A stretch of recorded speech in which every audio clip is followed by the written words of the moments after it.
वंदे मातरम। मैं विजय ठाकरे आपका स्वागत करता हूं स्टेप अप एकेडमी पर। आज हम लोग बात करने वाले क्लास 11th के जो मेरे स्टूडेंट हैं, मेरे दोस्त हैं, मेरे साथियों में आपके लिए लेके आए हैं कुछ खास। आज हम लोग बात करेंगे कि जो हमारे पास चैप्टर नंबर 2 है जिसका नामकरण हो गया है कंज्यूमर इक्विलिब्रियम, उसके में लेके आए हुए एनसीईआरटी और सीबीएसई के क्वेश्चन जो कि आपके एग्जाम में बहुत मदद करने वाले हैं, जिसमें कि हम लोग पैटर्न फॉलो करेंगे। सबसे पहले करेंगे मल्टीपल चॉइस क्वेश्चन।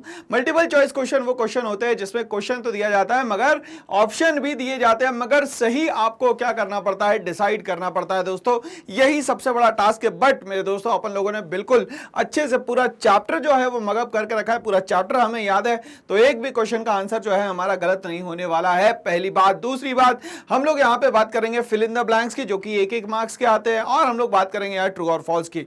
इसी के साथ हम लोग बात करने वाले हैं वेरी शॉर्ट क्वेश्चंस जो कि 1 मार्क्स के आएंगे जनरली। फिर बात करेंगे हम लोग शॉर्ट आंसर क्वेश्चंस की, और लास्ट में हम लोग बात करने वाले हैं लॉन्ग आंसर्स क्वेश्चन की। तो इसी के साथ हमारा सफरनामा मैं स्टार्ट करता हूं। चलिए, जैसा कि मैंने आपसे कहा था कि हमारा जो पूरा टॉपिक है वो है एनसीईआरटी सीबीएसई क्वेश्चन आंसर, और चैप्टर का नामकरण कर दिया गया है कंज्यूमर इक्विलिब्रियम। तो इसी के साथ स्टार्ट करते हैं। दोस्तों यहां पे हम लोग क्वेश्चन नंबर 1 आ चुका है, बट हम लोगों को एक बात याद रखनी है कि जब भी हमें यहां पे क्वेश्चन दिखे तो इस क्वेश्चन से सब्सिडरी क्वेश्चंस बनाना अगर हमें आ गया तो हम लोग किसी भी क्वेश्चन में आंसर देने में हेजिटेट नहीं हो पाएंगे। टीचर कितना भी चाहे हमें फेल करना, वो फेल नहीं कर पाएंगे। क्यों? क्योंकि सर हमें यहां क्वेश्चन से सब्स्टिट्यूट क्वेश्चंस भी बनाना आता है, और जैसे ही टॉपिक दिखता है तो उस टॉपिक से रिलेटेड सारी चीजें दिमाग में आना शुरू हो जाती है मेरे दोस्तों। इसीलिए सबसे पहले हमारा क्वेश्चन जो सामने आ रहा है स्क्रीन पे बोलता है यूटिलिटी रेफर्स टू। यूटिलिटी क्या होती है? तो हमें यह पता है कि utility means want satisfying power of a commodity is known as utility. भाई वो सारी चीजें जो आपकी यूटिलिटी मतलब कि आपकी जो इच्छाएं हैं, जो नीड्स है, जो डिजायर्स है, उसको आपको सेटिस्फाई करके दे दे, उन सब चीजों को कहते हैं दोस्तों हम लोग यहां पे यूटिलिटी। अब सर ये यूटिलिटी कितने टाइप की होती है? तो सर यूटिलिटी 2 टाइप की होती है। एक तो कार्डिनल यूटिलिटी होती है और दूसरी जो है वो ऑर्डिनल यूटिलिटी होती है, जहां पे इन टर्म्स ऑफ नंबर्स हम लोग यहां पे यूटिलिटी कैलकुलेट करेंगे उसको कहेंगे कार्डिनल यूटिलिटी, और जहां पे नंबर्स का इस्तेमाल नहीं होगा मतलब कि क्वालिटेटिव डेटा का इस्तेमाल होगा, यहां पे उसको कहा जाएगा ऑर्डिनल यूटिलिटी। ये बात क्लियर है? बट सर यूटिलिटी को मेजर कैसे करते हैं? तो यूटिलिटी को मेजर करने के लिए हमारे पास एक यूनिट दी गई है जिसका नाम है यूटिल्स। तो देखिए अपन ने एक क्वेश्चन से 4 क्वेश्चंस बना लिए। बस अगर यही स्ट्रेटेजी एग्जाम में आपने फॉलो कर ली तो दोस्तों आपको फुल ऑन फुल मार्क्स लाने से कोई नहीं रोक सकता, ठीक है। बट यहां क्वेश्चन पूछा गया है आपसे कि भाई utility refers to excess capacity of a commodity. क्या हम लोग यहां पे जो कमोडिटी है उसको ज्यादा क्या करें, यूटिलाइज करें, मतलब कि उसमें जो कैपेसिटी है क्या वो ज्यादा होनी चाहिए कमोडिटी में आपको सेटिस्फाई करने के लिए? या तो number 2 want satisfying capacity of the commodity, जो चीज आप खरीद रहे हैं उसमें आपको उतना सेटिस्फैक्शन मिले जितना आपने इन्वेस्टमेंट किया है। दूसरी बात, demand satisfying capacity of a commodity, उस चीज को तभी खरीदेंगे जो कि आपकी डिमांड की हो, अगर वो आपकी डिमांड की नहीं हो तो उसको आप नहीं खरीदेंगे। लास्ट एंड बट लास्ट मतलब बात करेंगे हम लोग यहाँ पे भैया कि नन ऑफ दीज जो है ये हमें समझ में ही नहीं आता। यहाँ पे बिल्कुल ऐसा लगता है कि यार नन ऑफ दीज क्यों दे दिया, क्योंकि भैया हमें तो पता है ना कि यूटिलिटी जो है वो क्या कहलाती है। यहाँ पे want satisfying power of a commodity, देखिए want satisfying capacity of a commodity दिया है, मतलब इसके हिसाब से आंसर क्या होना चाहिए दोस्तों? आंसर होना चाहिए यहाँ पे बी। देखिए भैया आंसर है क्या बी? बिल्कुल सही आंसर दिया है आपने। चलिए जोरदार तालियां हो जाए इसी के लिए। चलिए आगे बढ़ते हैं भैया, क्वेश्चन नंबर 2 पे आते हैं। क्वेश्चन नंबर 2 आपका बोलता है यहाँ पे कि utility derive from an additional unit of a commodity is called. अगर मान लेते हैं यूटिलिटी में से एक और एडिशनल कमोडिटी आपको मिल जाए जिससे हम लोगों की और नीड्स और वांट सेटिस्फाई होने लग जाए तो उसको क्या नाम दिया जाएगा? चलिए तो इसको हम लोग एक एग्जांपल के थ्रू समझने की कोशिश करते हैं। फॉर एग्जांपल एक शॉप पे हम गए और हम लोगों ने बोला कि हमें 3 गिलास लस्सी चाहिए, बट एक हमारे दोस्त का भाई साहब उनने कहा कि चलिए भैया हमारे पास तो 30 रुपीज है बट हम लोग 4 ग्लास लस्सी पी के आज जाएंगे। मैंने कहा कैसे पी के जाओगे, चलिए देखते हैं। तो इनने कहा कि ठीक है भाई, इनने 3 गिलास लस्सी मंगाई, इन तीनों में से थोड़ा थोड़ा सा एडिशन करा और सब्सट्रैक्शन कर दिया, मतलब इन तीनों में से सब्सट्रैक्शन कर दिया और इसमें एडिशन कर दिया। तो इसमें से थोड़ी थोड़ी लस्सी निकाल के यहाँ पे इनने एक चौथा गिलास भी बना लिया। तो भाई साहब ये जो एक और एडिशनल बना गया, ये जो एक और एडिशनल बनाया गया है, ये सब कुछ कहलाता है यहाँ पे वन मोर एडिशनल। मतलब कि इसको तो बोलते हैं दोस्तों हम लोग यहाँ पे मार्जिनल यूटिलिटी। ओके, तो वन मोर एडिशनल कमोडिटी अगर आपको मिले उतने ही इन्वेस्टमेंट से, उतने ही पैसा लगाने से, तो उसको हम लोग बोलते हैं यहाँ पे दोस्तों मार्जिनल यूटिलिटी। मतलब मान लेते हैं कि किसी पर्टिकुलर पर्सन के पास 10 रुपीज है और वो 10 यूनिट्स बना सकता था, बट मान लेते हैं ₹10 लगा के ही वो अगर मान लेते हैं वो 12 यूनिट्स बना पा रहा है, तो ये जो एडिशनल 2 यूनिट्स बने हैं दोस्तों, इसको कहेंगे हम लोग मार्जिनल यूटिलिटी। तो one more additional unit is known as marginal utility. तो आंसर क्या होना चाहिए दोस्तों यहाँ पे marginal utility. But sir total utility, हाँ टोटल यूटिलिटी को हम लोग मान लेते हैं सर कि समेशन ऑफ मार्जिनल यूटिलिटी होता है। नेक्स्ट होता है डिमिनिशिंग मार्जिनल यूटिलिटी, डीएमयू क्या होता है? तो डिमिनिशिंग मार्जिनल यूटिलिटी का मतलब होता है जैसे जैसे हम लोग किसी चीज का कंजप्शन बढ़ाते जाते हैं वैसे वैसे हमारा जो सेटिस्फेक्शन लेवल है वो कम होता चला जाता है। इसको हम लोग बोलते हैं यहाँ पे डिमिनिशिंग मार्जिनल यूटिलिटी। ठीक है ना भाई? तो क्वेश्चन के हिसाब से आंसर अप्रोप्रिएट आ गया है, आंसर होना चाहिए दोस्तों यहाँ पे ए मार्जिनल यूटिलिटी। चलिए आगे बढ़ते हैं, क्वेश्चन नंबर 3 पे हम लोग आते हैं। बोलता है formula for calculation of the marginal utility. Marginal utility calculate करने के लिए फॉर्मूला कौन सा होना चाहिए? ठीक है, तो यहाँ दिया हुआ है MUN is equals to TUN minus TUN+1। गलत दिया गया है भैया, ये फॉर्मूला ही नहीं होता। MUN is equals to TUN minus TUN-2, ये भी गलत दिया गया है। तीसरा फॉर्मूला दिया है MUN is equals to TUN minus TUN-1, बिल्कुल सही फॉर्मूला दिया गया है यहाँ पे। बट इसको सर हम समझ ले क्या? बिल्कुल हम लोग समझ लेते हैं दोस्तों, समझने की कोशिश करिएगा। यहाँ पे ध्यान दीजिएगा, यहाँ पे फॉर एग्जाम्पल कमोडिटी नंबर दिए, मान लेते हैं कमोडिटी नंबर दिया हुआ है 9 और कमोडिटी नंबर दिया गया है 10। चलिए भाई, अब मान लेते हैं आपको जो टोटल यूटिलिटी दी गई है कमोडिटी नंबर 9 पे मान लेते हैं 20 थी और कमोडिटी नंबर इस पे 24 यूटिल्स थे। भाई आपको याद होना चाहिए कि want satisfying power of a commodity is known as utility and उसका जो मेजरिंग यूनिट है उसको क्या कहा जाता है दोस्तों? यूटिल्स कहा जाता है। चलिए, तो अब हमें बोला गया है कि भैया आप marginal utility in terms of N जो है वो 10th यूनिट का बताएं। ठीक है सर, तो एन की वैल्यू कितनी मान ली दोस्तों हम लोगों ने? MU10 इज इक्वल्स टू, अब यहां पे लिखेंगे TUN की जगह लिखेंगे TU10 माइनस TU10-1। ओके, चलिए सर TU10 की वैल्यू कितनी दी है सर? यहाँ पे 24 दी है। अब ये 10-1 कितना हो जाएगा? 9। तो यहाँ पे कितना हो जाएगा दोस्तों? ये TUN जो है वो आ चुका है आपका कितना?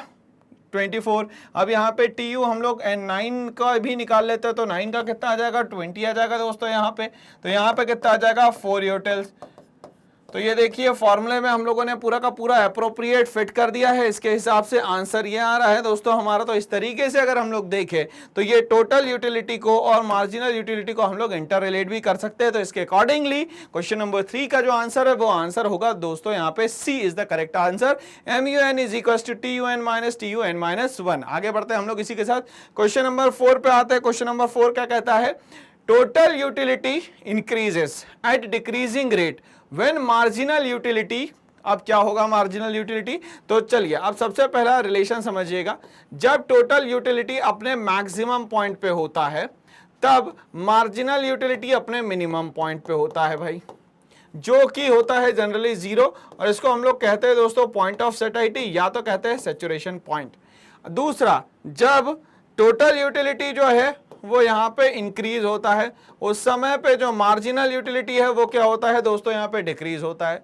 तीसरा, जब टोटल यूटिलिटी यहाँ पे डिक्रीज होता है उस समय पे मार्जिनल यूटिलिटी जो है वो यहाँ पे इंक्रीज होता है। मतलब यहाँ पे रिलेशन जो है कुछ इस तरीके से बनते हैं। ठीक है भाई, चलिए तो अब यहाँ बोल रहा है कि जब टोटल यूटिलिटी इंक्रीज होगा तो, और बोल रहा है डिक्रीजिंग रेट पे, तब मार्जिनल यूटिलिटी का क्या होगा? तो मार्जिनल यूटिलिटी जो है दोस्तों वो क्या होने वाला है? डिक्रीज होने वाला। तो आंसर क्या हो जाएगा दोस्तों यहाँ पे?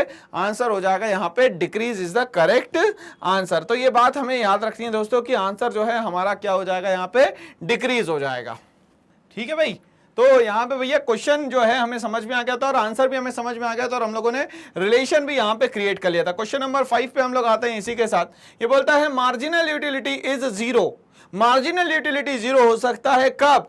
जब TU 0 हो, टीयू अपने मैक्सिमम पॉइंट पे हो, टीयू पॉजिटिव हो या टीयू नेगेटिव हो। अरे भाई यहां पे तो बहुत सारी चीजें दे दी है, बट आपको एक चीज पता होना चाहिए, टोटल यूटिलिटी कभी भी क्या नहीं हो सकती दोस्तों, जीरो नहीं हो सकती। ये बात एग्जाम में याद रखिएगा। हाँ, टीयू जब अपने मैक्सिमम पॉइंट पे होगा तो ये जो एमयू है वो अपने यहाँ पे मिनिमम पॉइंट पे होगा, ये हम लोग को याद रखना है भाई। तो मार्जिनल यूटिलिटी अपने मिनिमम पॉइंट पे रहेगा। जब टीयू पॉजिटिव रहेगा तो एमयू भी पॉजिटिव रहेगा। जब टीयू नेगेटिव होगा, मगर टीयू तो नेगेटिव होगा ही नहीं सर कभी भी, ठीक है ना। तो ये बोल रहा है कि मार्जिनल यूटिलिटी जब अगर जीरो हो जाता है तब जो है कहानी क्या बनती है भाई। तो हम लोग को ये याद रखना है कि ये जो एमयू मिनिमम बोला गया है, तो ये एमयू जो है वो एक्स मान लेता हूं, ये जीरो के बराबर होगा, जिसको हम लोग बोलते हैं दोस्तों पॉइंट ऑफ सेटाइटी, या तो हम लोग इसको बोलते हैं सैचुरेशन पॉइंट।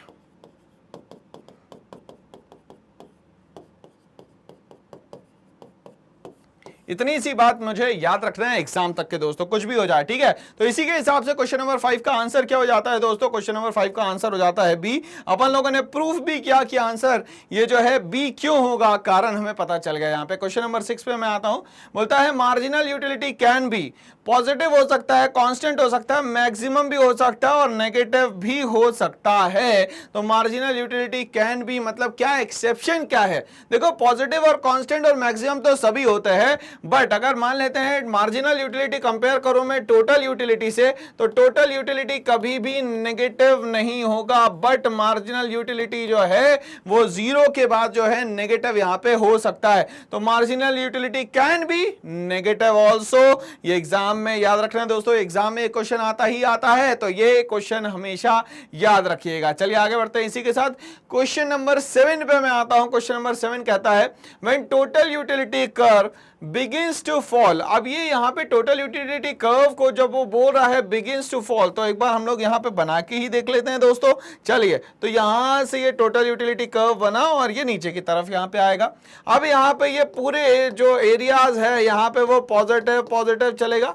अब ये वाला जो पॉइंट है ये इसका मैक्सिमम पॉइंट है और इसके बाद ये कंटिन्यूअसली डिक्रीज होना चालू हो जाएगा, बट नेगेटिव नहीं होगा दोस्तों। ये क्या हो जाएगा, यहाँ पे डिक्रीज होना शुरू हो जाएगा, ठीक है ना। अब ये बोल रहा है कि जब टोटल यूटिलिटी का फॉल होना शुरू होगा तो मार्जिनल यूटिलिटी का क्या होगा भाई। तो मार्जिनल यूटिलिटी के क्या साथ क्या होना चाहिए, हम लोगों से ये पूछा गया है यहाँ पे। तो ये बोलता है क्या यूनिटी रहेगा, क्या मतलब एकदम कांस्टेंट रहेगा, क्या यहाँ पे नेगेटिव हो जाएगा ये, और क्या ये यहाँ पे जीरो हो जाएगा। बिल्कुल सही बात है।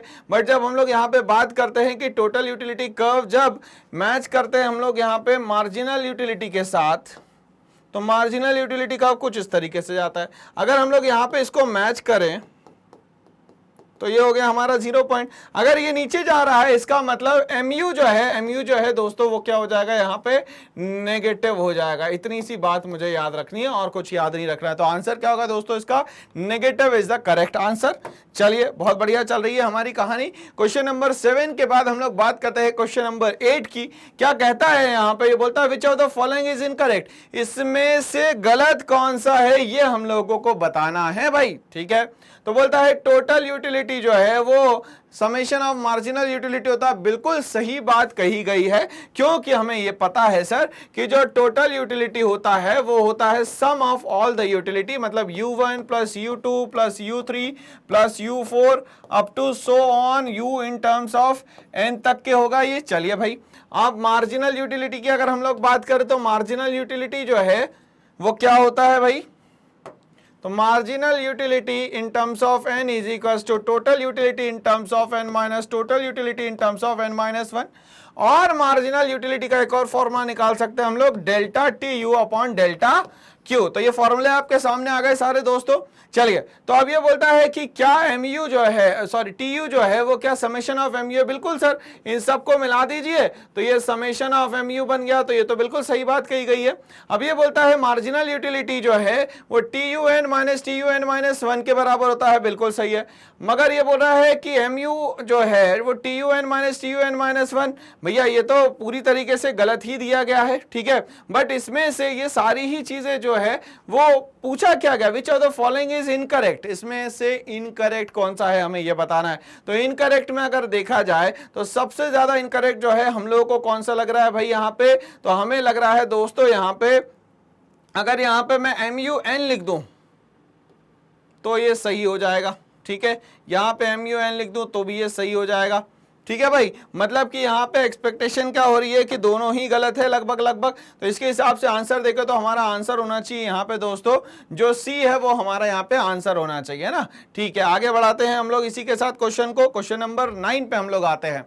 क्वेश्चन नंबर 9 क्या कहता है, हमसे बोलता है ऑर्डिनल कॉन्सेप्ट ऑफ यूटिलिटी। अब ये ऑर्डिनल क्या होता है तो अपन लोगों को पता है सर कि जो यूटिलिटी है दो पार्ट्स में डिवाइडेड है, एक तो कार्डिनल यूटिलिटी होती है, एक दूसरा जो होता है वो ऑर्डिनल यूटिलिटी होता है। बिल्कुल सही बात है।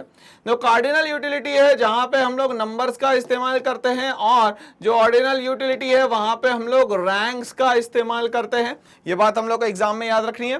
तो ordinal utility concept of utility expresses utility in terms of utility. किस टर्म्स में बताते हैं ये लोग, क्या यूनिट्स में बताते हैं, क्या लेवल ऑफ सेटिस्फेक्शन में बताते हैं, क्या कांस्टेंट फॉर्म में बताते हैं, या तो इसमें से कोई भी नहीं है जिस फॉर्म में हम लोग बताते हैं, ठीक है। तो ऑर्डिनल कॉन्सेप्ट जो है वो जनरली इंडिफरेंस कर्व के फॉर्म में बताया जाता है और इंडिफरेंस कर्व जो जनरली हमेशा ग्राफ के थ्रू रिप्रेजेंट किया जाता है उसी को कहते हैं हम लोग यहाँ पे क्या बोलते हैं भाई, ऑर्डिनल कॉन्सेप्ट बोलते हैं। तो इसके हिसाब से ऑर्डिनल कॉन्सेप्ट में हम लोग या तो इंडिफरेंस कर्व में हमेशा हम लोग बताते हैं लेवल ऑफ सेटिस्फैक्शन को।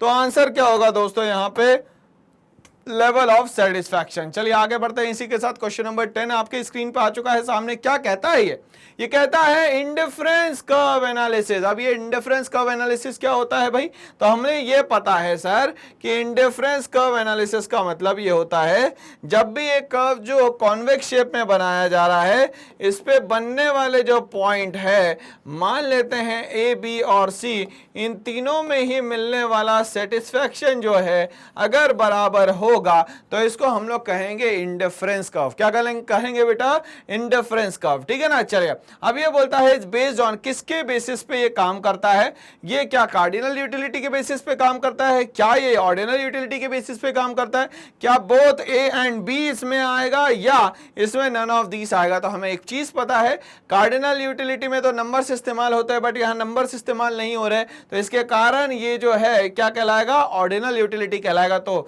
इसका आंसर क्या होना चाहिए दोस्तों, इसका आंसर होना चाहिए ordinal utility is the correct answer. देखते हैं भाई, बिल्कुल सही आंसर है और हम लोगों ने कॉन्सेप्ट को प्रूफ किया उसके बाद ही आंसर यहां पे बताया है। चलिए आगे बढ़ते हैं इसी के साथ। क्वेश्चन नंबर 11 पे मैं आता हूं। क्या कहता है, बोलता है indifference curve is a diagrammatic presentation of. ये इंडिफरेंस कर्व है तो मगर एक ये डायग्रामेटिक प्रेजेंटेशन है किस चीज का है, ये बजट लाइन का है, ये प्रोडक्शन लाइन का है एंड इंडिफरेंट सेट का है, या तो ये एक यूटिलिटी कर्व है। तो आपको ये पता होना चाहिए भाई यहां पे कि ये जो कर्व है ये बजट लाइन का, ये प्रोडक्शन लाइन का नहीं है, ये सिर्फ और सिर्फ जो है ये इंडिफरेंस सेट का कर्व है। किसका कर्व है भैया, तो ये इंडिफरेंस यहाँ पे सेट का कर्व है। तो आंसर क्या होना चाहिए दोस्तों, यहाँ पे indifference set is the correct answer. तो आंसर बिल्कुल सही है हमारा यहाँ पे।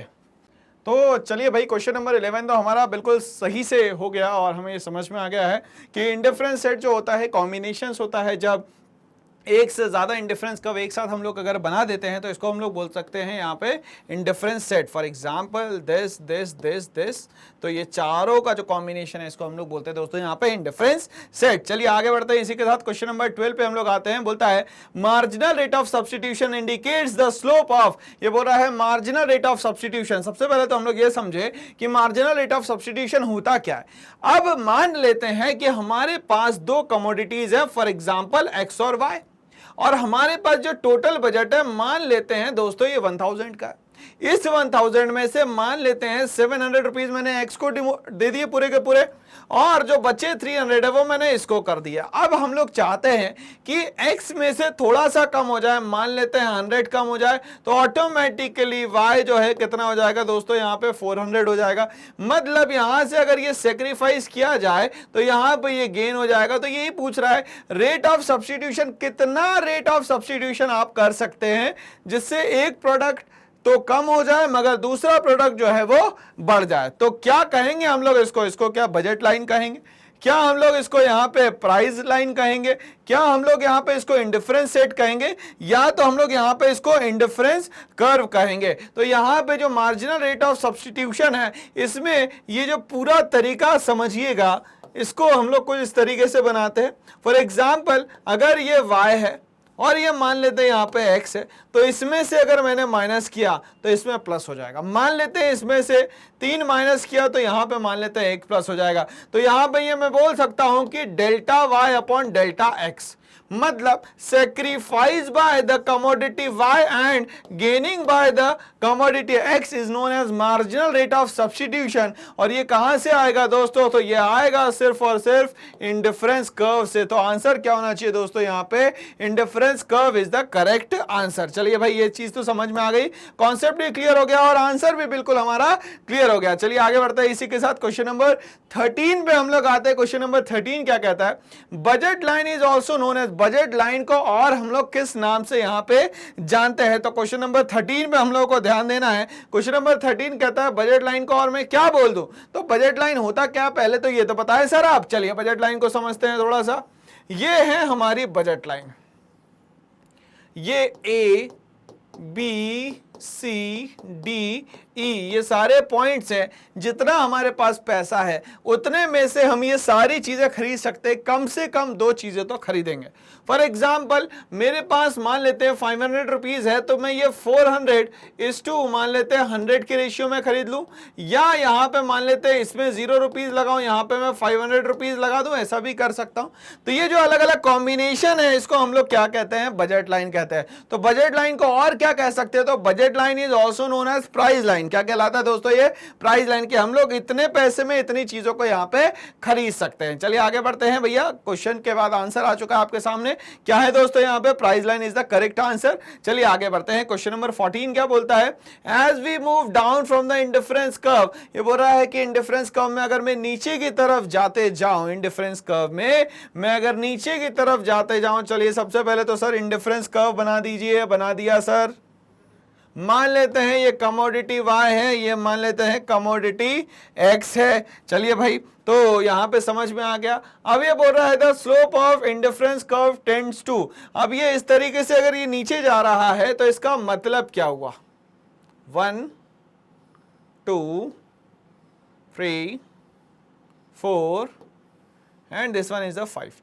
अब ये धीरे धीरे करके क्या हो रहा है भाई, तो कम होते जा रहा है। तो कम होने के लिए क्या बोलेंगे हम लोग, मैक्सिमाइज, क्या बोलेंगे रिमेन कांस्टेंट, क्या बोलेंगे हम लोग यहाँ पे राइज, या क्या बोलेंगे हम लोग यहाँ पे डिक्लाइन। तो यहाँ पे कम होने को दोस्तों क्या बोला जाएगा, डिक्लाइन बोला जाएगा। तो इंडिफरेंस कर्व क्या हो जाएगा, कंटिन्यूअसली दोस्तों यहाँ पे डिक्लाइन हो जाएगा। ये बात हम लोग को याद रखनी है। चलिए इसी के साथ क्वेश्चन नंबर 15 पे आते, बोलता है given that MRS tend to decline, तो मार्जिनल रेट ऑफ सब्स्टिट्यूशन है वो कंटिन्यूअसली कम होता चला जा रहा है, तो इंडिफरेंस कर्व क्या होगा, कॉन्वेक्स टू द ओरिजिन होगा, कॉनकेव टू द ओरिजिन होगा, स्ट्रेट लाइन होगा, या नन ऑफ दीज होगा। ये हम लोग को यहां पे बताना है भाई, ठीक है ना। चलिए तो अब यहां पे ध्यान दीजिएगा। सबसे पहले तो हम लोग यहां तीनों को बना लेते हैं। चलिए, तो ये हो गया दोस्तों कॉनकेव, ये हो गया स्ट्रेट, और ये हो गया कॉन्वेक्स। ठीक है भाई। तो एमआरएस जो मार्जिनल रेट ऑफ सब्स्टिट्यूशन है ये कंटिन्यूअसली डिक्लाइन हो रहा है, कम हो रहा है। तो कम होने के केस में तो मुझे एक ही चीज समझ में आ रही है दोस्तों कि यहाँ पे जो शेप है वो कॉन्वेक्स हो जाएगा। क्या हो जाएगा दोस्तों, कॉन्वेक्स। तो आंसर क्या होना चाहिए sir, convex is the correct answer. ये देखिए यहाँ पे हम लोगों ने प्रूफ भी कर दिया कि ये कॉन्वेक्स है तो क्यों है। चलिए आगे बढ़ते हैं। इसी के साथ क्वेश्चन नंबर 16 पे मैं आऊंगा। मैं क्वेश्चन नंबर 16 कहता है अ shift in the budget line. Sir सबसे पहले तो बजट लाइन बना दीजिए। बिल्कुल लीजिए, बजट लाइन बन चुकी है भाई। ये बोलता है shift in the budget line when income of the consumer remains constant is due to. अब ये बोल रहा है कि इनकम जो है वो यहाँ पे क्या है, कांस्टेंट है।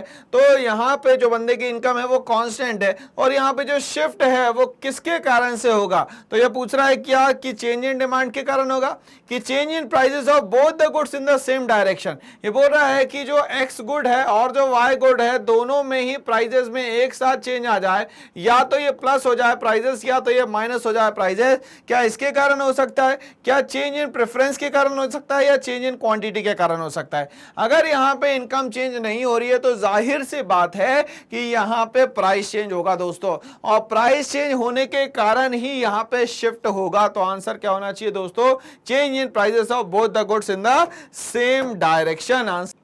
अब हम लोग बात करते हैं, क्वेश्चन नंबर 17 आ चुका है हमारे स्क्रीन पे। तो क्वेश्चन नंबर 17 बोलता है delta x upon delta y on IC indicates. अब ये डेल्टा का मतलब क्या होता है सर, तो डेल्टा का मतलब होता है यहाँ पे चेंज। तो डेल्टा का मतलब चेंज होता है, मतलब प्रीवियस और अभी जो रिसेंटली हमारे पास कमोडिटी है उसके बीच में जो डिफरेंस है उसको हम लोग कहते हैं यहाँ पे डेल्टा। क्या बोलते हैं दोस्तों यहाँ पे, डेल्टा। चलिए, तो delta x upon delta y अगर मान लेते हैं आईसी पे है, आईसी का मतलब होता है इंडिफरेंस कर्व। अब यहाँ पे इंडिफरेंस कर्व जब हम लोग यहाँ पे इसको कंस्ट्रक्ट करते हैं तो ये कुछ इस तरीके से बनता है। चलिए मान लेते हैं कि ये गुड एक्स है, चलिए भाई, तो ये डेल्टा एक्स हो गया दोस्तों। यहाँ पे ये मान लेते हैं गुड वाई है, इसके कारण ये डेल्टा वाई हो गया, ये हो गया आपका ओरिजिन। तो ये क्या बोलता है, marginal rate of substitution of x for Y, marginal rate of technical substitution of x for Y, marginal rate of substitution of Y for X, या marginal rate of technical substitution of Y for X. भाई ये दोनों तो है नहीं, पहले तो ये हटाओ, ठीक है। अब क्या बचा, marginal rate of substitution of x for y. अब एक बात याद रखिएगा, सेक्रीफाइस अपॉन गेन होता है, तो सेक्रीफाइस वाला ऊपर आएगा और गेन वाला नीचे आएगा भाई यहाँ पे। चलिए, तो सेक्रीफाइस तो यहाँ पे मुझे एक्स दिख रहा है करता हुआ, और यहाँ पे गेन कौन कर रहा है भाई, y कर रहा है। चलिए, तो ये marginal rate of substitution of y for x जो है ये हमारा सही आंसर होना चाहिए दोस्तों इसकी जगह पे। तो ये आंसर बिल्कुल हमारा सही है, marginal rate of substitution of y for x। चलिए आगे बढ़ते हैं इसी के साथ। According to the indifference curve approach at the point of equilibrium, equilibrium point पे क्या कंडीशन बनेगी, slope of IC is greater than slope of price line, slope of IC is less than slope of price line, या slope of indifference curve मतलब IC is not equals to slope of price line, या slope of indifference curve is equals to slope of price line. तो sir आपने पहले ही कह दिया कि ये जो पॉइंट है वो है इक्विलिब्रियम का, इक्विलिब्रियम में दोनों ही कंडीशन जो होती है वो क्या होती है, यहाँ पे बराबर होती है। ठीक है भाई, चलिए इसको कंस्ट्रक्ट करने की कोशिश करते हैं एक बार हम लोग। यहाँ पे मैंने कंस्ट्रक्ट किया, ये मान लेते हैं मैंने प्राइस लाइन बना दिया, और ये मान लेते हैं मैंने इंडिफरेंस कर्व बना दिया। तो ये वाला जो पर्टिकुलर पॉइंट है, मान लेते हैं point E is known as the equilibrium point. ये क्या कहलाएगा दोस्तों, यहाँ पे इक्विलिब्रियम पॉइंट कहलाएगा। तो आंसर क्या होना चाहिए दोस्तों इसके हिसाब से, यहाँ पे answer is D, slope of indifference curve is equals to slope of price line. चलिए आगे बढ़ते हैं इसी के साथ, क्वेश्चन नंबर 19 पे आते हैं। बोलता है which of the following equation shows budget line, इसमें से कौन सी इक्वेशन जो है वो आपको यहाँ पे बजट लाइन बताती है भाई। चलिए ध्यान से समझिएगा। बोलता है price of commodity 1 and price of commodity 2 is equals to y. मान लेते हैं वाई यहाँ पे हमारी मनी इनकम है, जो कि प्राइस ऑफ एक्स या 1 प्राइस ऑफ वाई मतलब प्राइस ऑफ सेकंड कमोडिटी के बराबर है। भाई यहाँ पे अगर प्राइस है तो क्वांटिटी कहां गई ये भी तो बताओ। चलिए अब ये बोलता है P1 x1 plus P2 x2 is equals to y. Y को मैं यहाँ पे क्या मान लेता हूं, मनी इनकम मान लेता हूं, और x को मैं मान लेता हूं दोस्तों क्वांटिटी, और P को मैं मान लेता हूं प्राइस। तो price of commodity 1 price of commodity 2 multiplied by quantity of commodity 1 and quantity of commodity 2 is equals to, ये हो जाएगा मनी इनकम। ये बिल्कुल सही है। Price of commodity 1 and price of commodity 2 is less than equals to y, बिल्कुल नहीं हो सकता दोस्तों ये। अब प्राइस को हम लोगों ने लेस देन इक्वल टू कर दिया, क्यों, क्योंकि हम लोग यहाँ पे बात कर रहे हैं भाई बजट लाइन की, तो ये हमेशा इक्वल्स टू होगा। ओके चलिए, तो आंसर क्या होना चाहिए दोस्तों, यहाँ पे B is the correct answer. आगे बढ़ता है इसी के साथ, क्वेश्चन नंबर नेक्स्ट हमें बोलता है law of diminishing marginal utility. Law of diminishing marginal utility हमें ये बताता है कि जैसे जैसे हम लोग किसी चीज का कंजप्शन बढ़ाते चले जाते हैं वैसे वैसे मिलने वाला सेटिस्फेक्शन जो है वो दोस्तों कम होता चला जाता है। ये बात हम लोग को याद रखनी है। ओके, तो ये तो कॉन्सेप्ट क्लियर हो गया यहाँ पे। that has more and more units of commodity and consumed by consumers। और जो कंज्यूम कर रहे हैं कंज्यूमर्स, वो कंटिन्यूसली जब कंज्यूम करेंगे तो सेटिस्फेक्शन भी उनका कम होता चला जाएगा।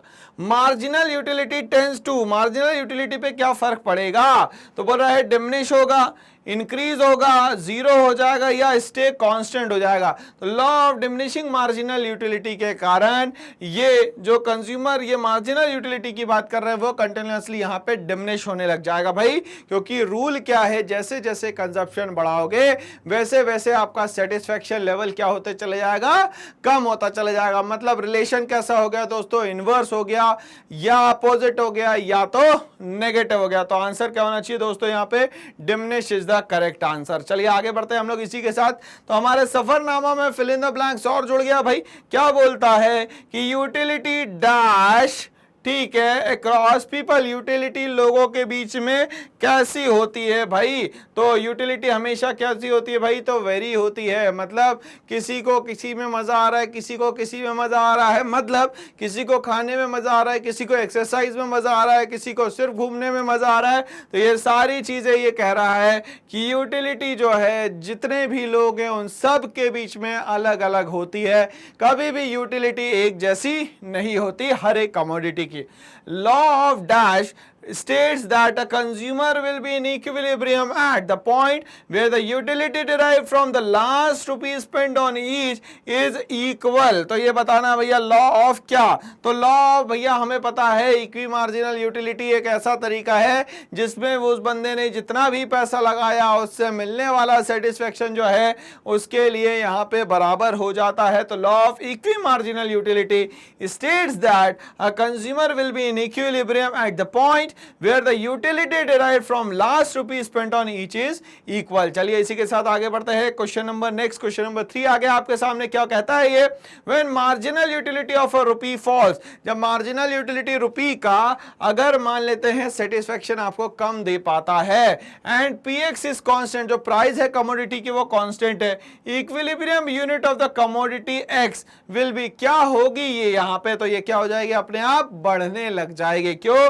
क्योंकि जो रुपी की वैल्यू है वो क्या हुई है यहाँ पे फॉल, तो सेटिस्फेक्शन लेवल क्या हो जाएगा दोस्तों, यहाँ पे बढ़ जाएगा। ठीक है, mu is zero eight a point of, भैया जब यहाँ पे tu अपने मैक्सिमम पॉइंट पे पहुंचेगा mu अपने आप क्या हो जाएगा भैया, यहाँ पे जीरो हो जाएगा। और इसको क्या नाम दिया गया था, पॉइंट ऑफ सेटाइटी या सैचुरेशन पॉइंट, तो क्या नाम दिया भैया इसको, पॉइंट ऑफ सेटाइटी। ओके चलिए आगे बढ़ते हैं इसी के साथ।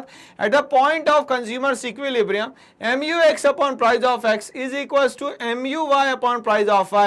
ये कब हो सकता है दोस्तों, तो ये mu m की कंडीशन में हो सकता है, मतलब marginal utility of money expenditure के कंडीशन में हो सकता है, और ये दोनों ही क्या हो जाएंगे, एक दूसरे के इक्वल हो जाएंगे।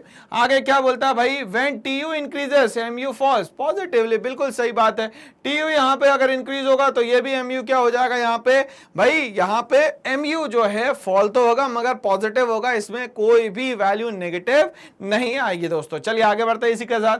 Dash is based on the law of diminishing marginal utility, बताइए भैया, तो जो लॉ ऑफ डिमांड है, मतलब कि the price and the demand of a particular commodity is continuously inversely related. Inversely का मतलब होता है अगर एक चीज बढ़ेगी तो दूसरी चीज हमेशा कम होती चली जाएगी। तो लॉ ऑफ डिमांड क्या कहता है, कैसे भी करके अगर आपने प्राइस बढ़ा दिए किसी पर्टिकुलर कमोडिटी के तो ऑटोमेटिकली उसकी डिमांड मार्केट में कम होने लग जाएगी। ठीक है, marginal utility is dash when total utility start declining. ठीक है, तो मार्जिनल यूटिलिटी क्या हो जाएगी भैया, क्या हो जाएगी, नेगेटिव हो जाएगी, जब टोटल यूटिलिटी क्या हो जाएगी, डिक्लाइन हो जाएगी। क्यों, क्योंकि इसके पहले मार्जिनल यूटिलिटी जो है वो 0 पॉइंट पे थी और टोटल यूटिलिटी जो है वो अपने मैक्सिमम पॉइंट पे थी भाई। तो इतना याद रखना है एग्जाम तक के।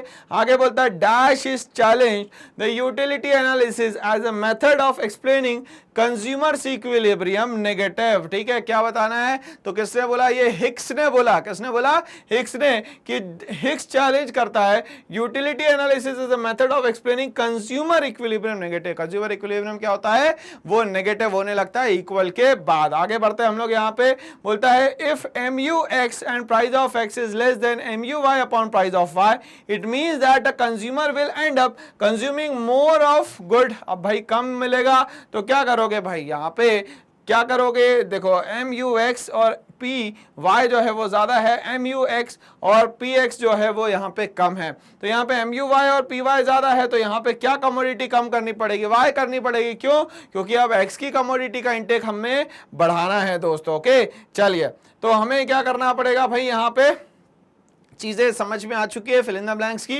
अब हमें बोला जा रहा है कि भैया सफरनामा में आप ट्रू और फॉल्स करवा के दे दीजिए। ठीक है भाई, समझने की कोशिश करेंगे ट्रू और फॉल्स को। पहले क्या कहता है भाई, in the context of consumer equilibrium law of diminishing marginal utility holds goods. भाई अगर हम लोग कंज्यूमर इक्विलिब्रियम की बात करें जहां पे पी एक्स और पी वाई बराबर है, एम यू एक्स जो है एम यू वाई के बराबर है। ठीक है, अब बोला law of diminishing marginal hold goods, क्या ये कर सकता है क्या होल्ड गुड्स? सही कह रहे हैं, बिल्कुल ये होल्ड किया जा सकता है क्योंकि इक्विलिब्रियम की कंडीशन है। ठीक है भाई, नेक्स्ट क्वेश्चन नंबर 2 क्या कहता है, ये कहता है marginal utility derive from consumption of a commodity goes on increasing with increase in the consumption. जैसे जैसे हम लोग इन्वेस्टमेंट करते चले जाएंगे वैसे वैसे हमारा सेटिस्फेक्शन लेवल बढ़ता जाएगा। बिल्कुल गलत बात कही गई है, ऐसा बिल्कुल नहीं होता। जैसे जैसे हमारा कंजप्शन बढ़ता चला जाता है वैसे वैसे हमारा सेटिस्फेक्शन लेवल कम होता चला जाता है दोस्तों।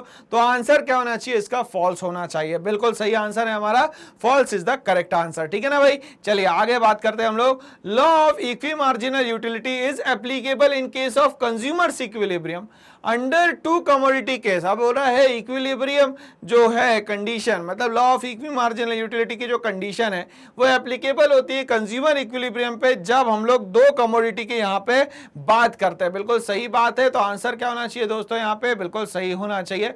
तो अगर दो कमोडिटी की बात करते हैं तो ये कुछ ऐसा हो जाता है, M U x upon price of x is equals to M U y upon price of y is equals to M U M.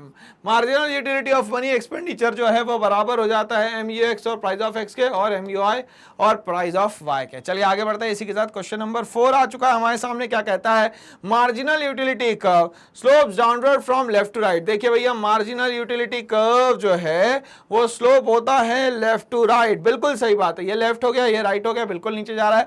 Answer बिल्कुल 100% दोस्तों सही दिया गया है। तो आंसर क्या हो गया दोस्तों? यहाँ पे इसका ट्रू हो गया। चलिए आगे बढ़ते हैं, क्वेश्चन नंबर 5 पे मैं जाता हूं। क्या बोलता है, in case of consumer equilibrium is stuck to a point where the price consumer is willing to pay is exactly equal to the price he actually pays। मतलब यहां पे बोलना चाहता है कि MUX जो है वो price of x of the commodity के बराबर है। क्या ये सही बात है? बिल्कुल सही बात कही गई है दोस्तों। यहाँ पे क्वेश्चन नंबर 6 पे मैं आता हूं, इसी के साथ क्वेश्चन नंबर 6 क्या कहता है, marginal utility is the rate of exchange in the total utility. Marginal utility जो है वो रेट है यहाँ पे क्या, किसके बराबर भाई? टोटल यूटिलिटी के। तो मैं ऐसा लिख सकता हूं यहाँ पे total utility is equals to summation of MU। बिल्कुल सही है। आंसर क्या है भैया? बिल्कुल सही दिया गया है आंसर हमारा, और हमारी स्टेटमेंट भी सही है। यहाँ पे आगे बढ़ते हैं, इसी के साथ क्वेश्चन नंबर 7 पे आते हैं।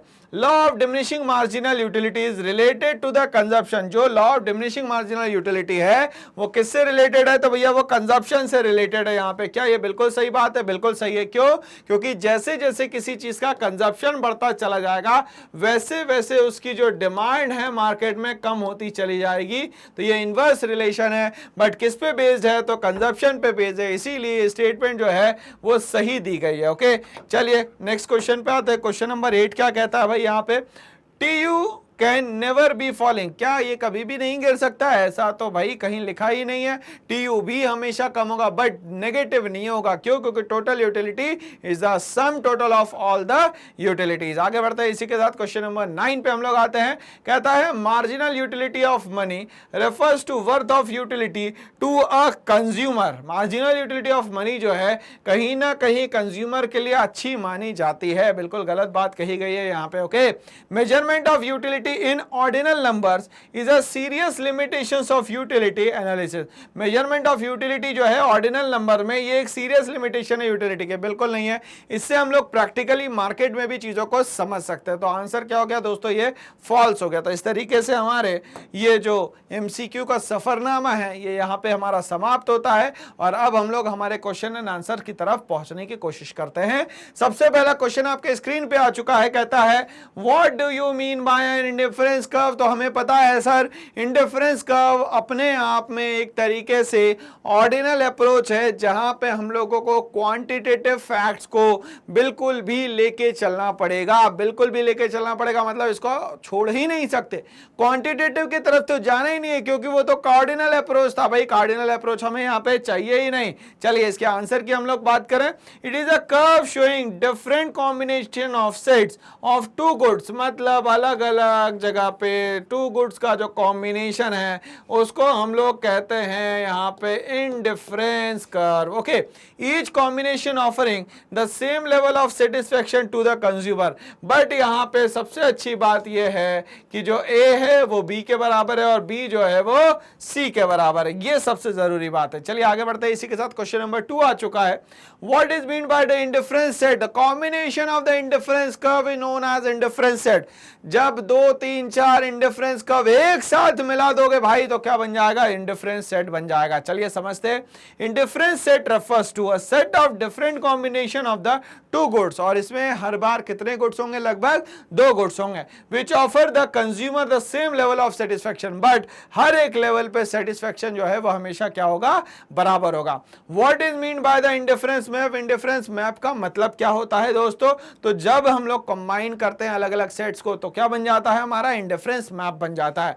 अ set of indifference curve placed together in a diagram is known as indifference map, मतलब कि अगर हम लोग मान लेते हैं इंडिफरेंस कर्व का कॉम्बिनेशन बनाते जाते हैं, IC1 IC2 IC3 IC4, ये कॉम्बिनेशन जो है वो कहलाता है इंडिफरेंस मैप। ओके, चलिए यहां तक के बात क्लियर हो गई। आप बात करते हैं what do you mean bye budget set. Budget set क्या होता है भाई? तो हमारे पास जितना भी पैसा है उस पैसे में से कितने सामान को आप खरीद सकते हो और कम से कम 2 गुड्स को खरीदना है, इसको बोलते हैं दोस्तों हम लोग यहाँ पे budget set. Budget set is the attainable combination, मतलब जितना पैसा है उतने में से ही खरीदना, उससे ज्यादा का आप नहीं खरीद सकते। Of a set of 2 goods given the prices of goods and income of the consumer, but आपके पास जो इनकम अवेलेबल है उसी में से खरीदना, उससे ज्यादा आप खर्चा नहीं कर सकते। क्यों? क्योंकि उसके बाद ये अनअटेनेबल कॉम्बिनेशन हो जाएगा जो कि आपके बजट सेट से बाहर चला जाएगा। चलिए आगे बढ़ते हैं। बजट लाइन क्या होती है? हमारे पॉकेट की लिमिट, जितने में हम सामान को खरीद सकते हैं उसको हम लोग बोलते हैं यहाँ पे बजट लाइन। चलिए ध्यान समझिएगा, बजट लाइन और price line shows the price ratio between the good x and the good y. ये गुड एक्स और गुड वाई के बीच का क्या होता है? रिलेशन बताता है। और the rate at which one good can be exchange for the other, और एक गुड सेक्रीफाइस कर ले, दूसरा गुड यहां पे गेन कर ले। Given prices of the 2 goods in the market, और कम से कम यहां पे मार्केट में 2 गुड्स की बात करेंगे मार्केट में हम लोग। चलिए आगे बढ़ते हैं इसी के साथ।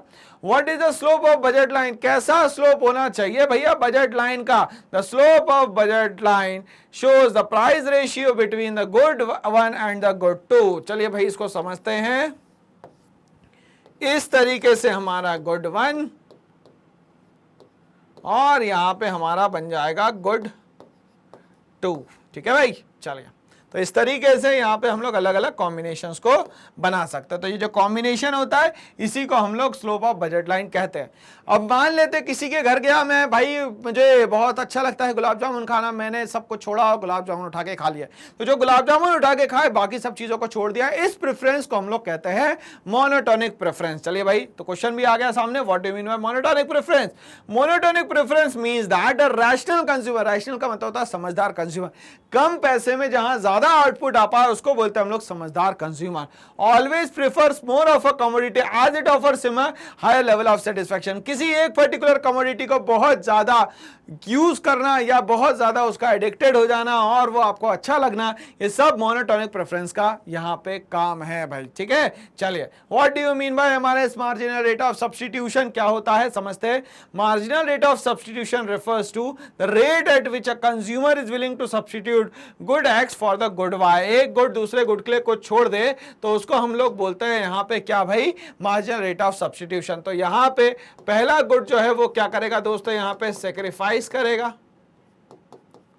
और दूसरा गुड जो है वो यहां पे क्या करेगा? गेन करेगा। ठीक है भाई, तो ये सेक्रीफाइस और गेन का जो रेशियो है, मान लेते हैं कि ये डेल्टा एक्स हो गया और ये डेल्टा वाई हो गया, ये कॉम्बिनेशन जो है ये कहलाता है मार्जिनल रेट ऑफ सब्स्टिट्यूशन। चलिए आगे बढ़ते हैं इसी के साथ। बोलता है suppose a consumer preference are monotonic, अगर कंज्यूमर प्रेफरेंस जो है मोनोटोनिक है, what can you say about his preference taking over the bundles. ये जो दो बंडल्स दिए हुए हैं 10, 8, 10, 9, 9, 9, इसमें से कंज्यूमर क्या लेना पसंद करेगा? तो कंज्यूमर हमेशा वो लेना पसंद करेगा जो उसको ज्यादा से ज्यादा मिल रहा है इन टर्म्स ऑफ क्वांटिटी, और सेटिस्फैक्शन भी उसको ज्यादा मिल रहा है। तो मार्जिनल रेट ऑफ सब्स्टिट्यूशन से हम लोग को पता चलता है जिसमें कंज्यूमर को सबसे ज्यादा मिलेगा वो कंज्यूमर परचेज यहां पे करने की कोशिश करेगा भाई। ठीक है, चलिए इसको समझते हैं।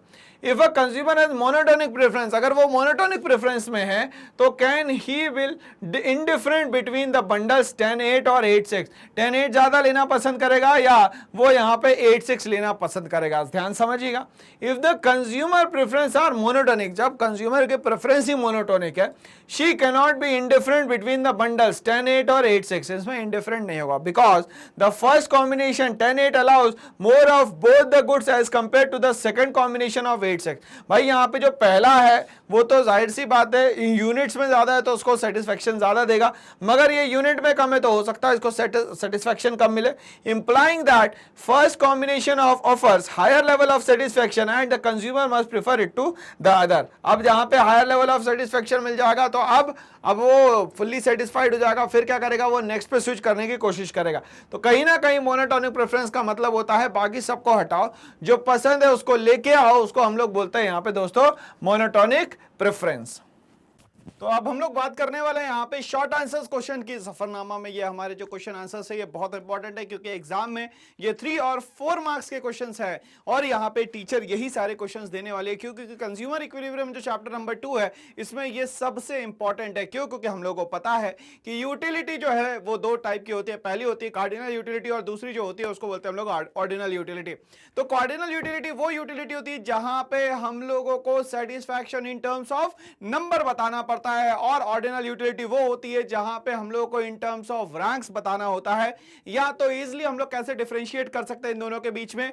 तो कार्डिनल यूटिलिटी वो यूटिलिटी होती है जहां पे क्वांटिटी यूज होती है और जहां पे क्वालिटी यूज होती है उसको हम लोग कहते हैं यहां पे ऑर्डिनल यूटिलिटी। चलिए हम लोग ध्यान से समझे भाई। क्वेश्चन नंबर 1 आपके सामने है शॉर्ट आंसर्स का।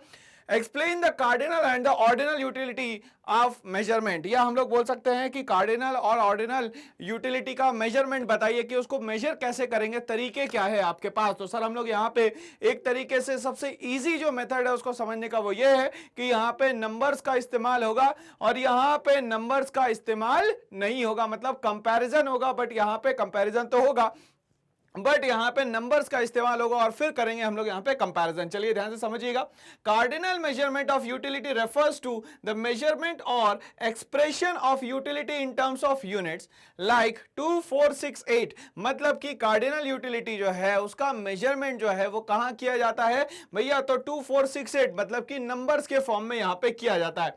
This measurement assumes that utility can be expressed like any quantity और that utility can be quantified. मतलब कि यहां पे जो भी यूटिलिटी है उसको एक्सप्रेस किया जाएगा हमेशा इन टर्म्स ऑफ यूटिलिटी के फॉर्म में, इन टर्म्स ऑफ नंबर्स के फॉर्म में। तो ये हो गया हमेशा क्या दोस्तों?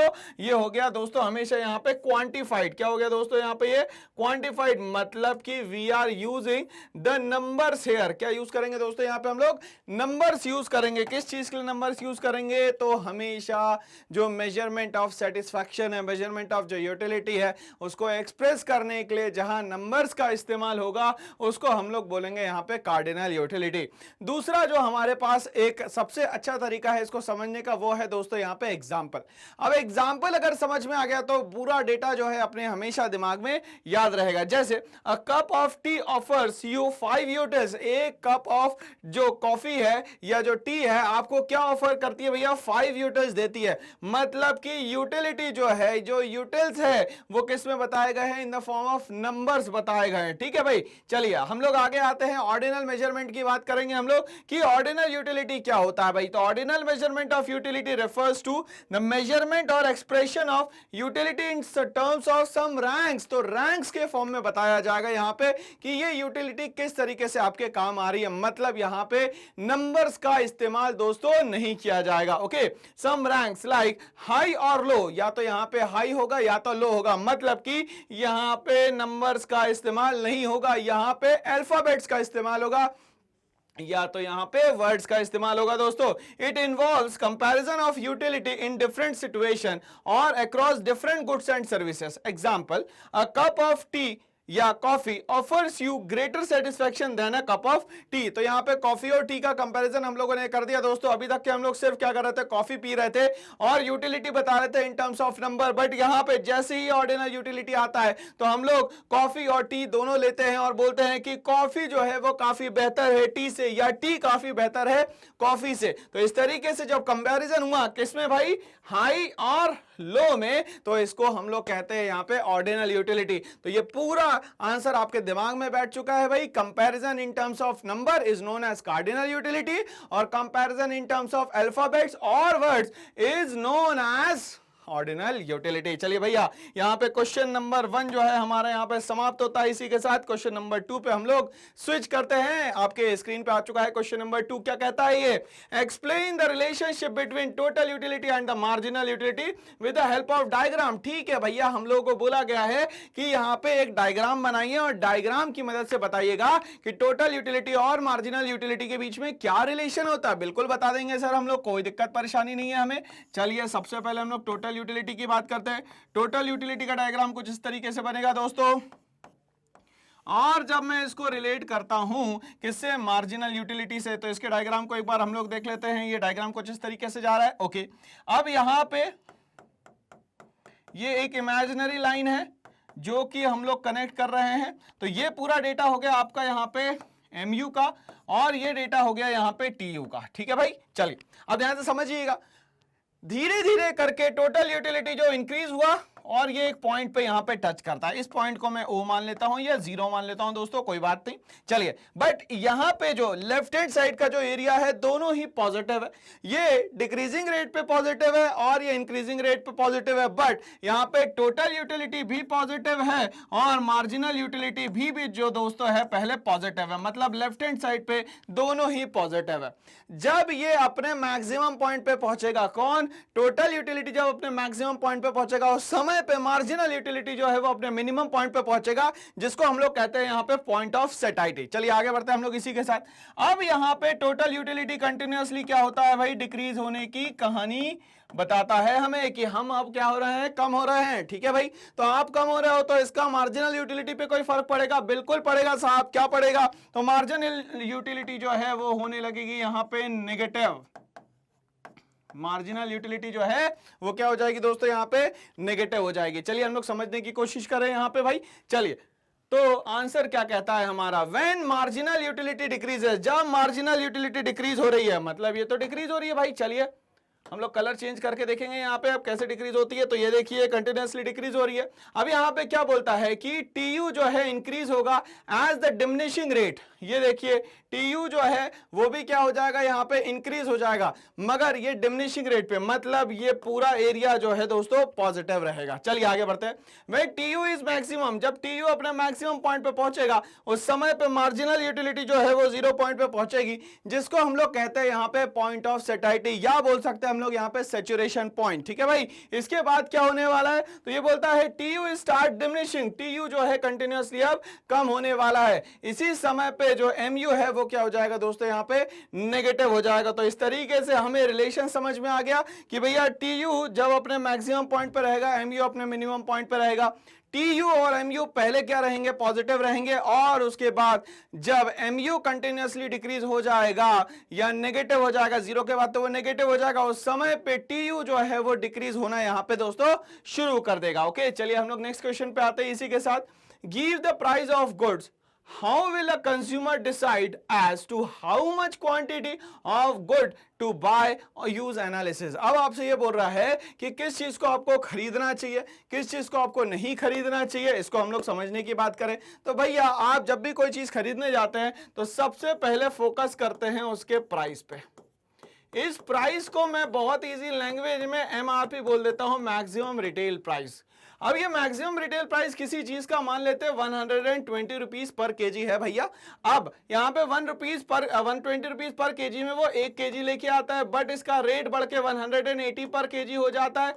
तो क्या वो 1 केजी खरीदेगा? नहीं खरीदेगा भाई। वो मान लेते हैं यहाँ पे 750 ग्राम्स खरीदता है। तो इस तरीके से जैसे जैसे किसी चीज का प्राइस बढ़ेगा वैसे वैसे यहाँ पे जो क्वांटिटी डिमांड है वो भी क्या हो जाएगी दोस्तों, यहाँ पे कम हो जाएगी। इतनी सी बात हम लोग को यहाँ पे याद रखनी है। ओके चलिए, अब यहाँ पे हम लोग इसको एक्सप्रेस करते हैं इन टर्म्स ऑफ वर्ड्स।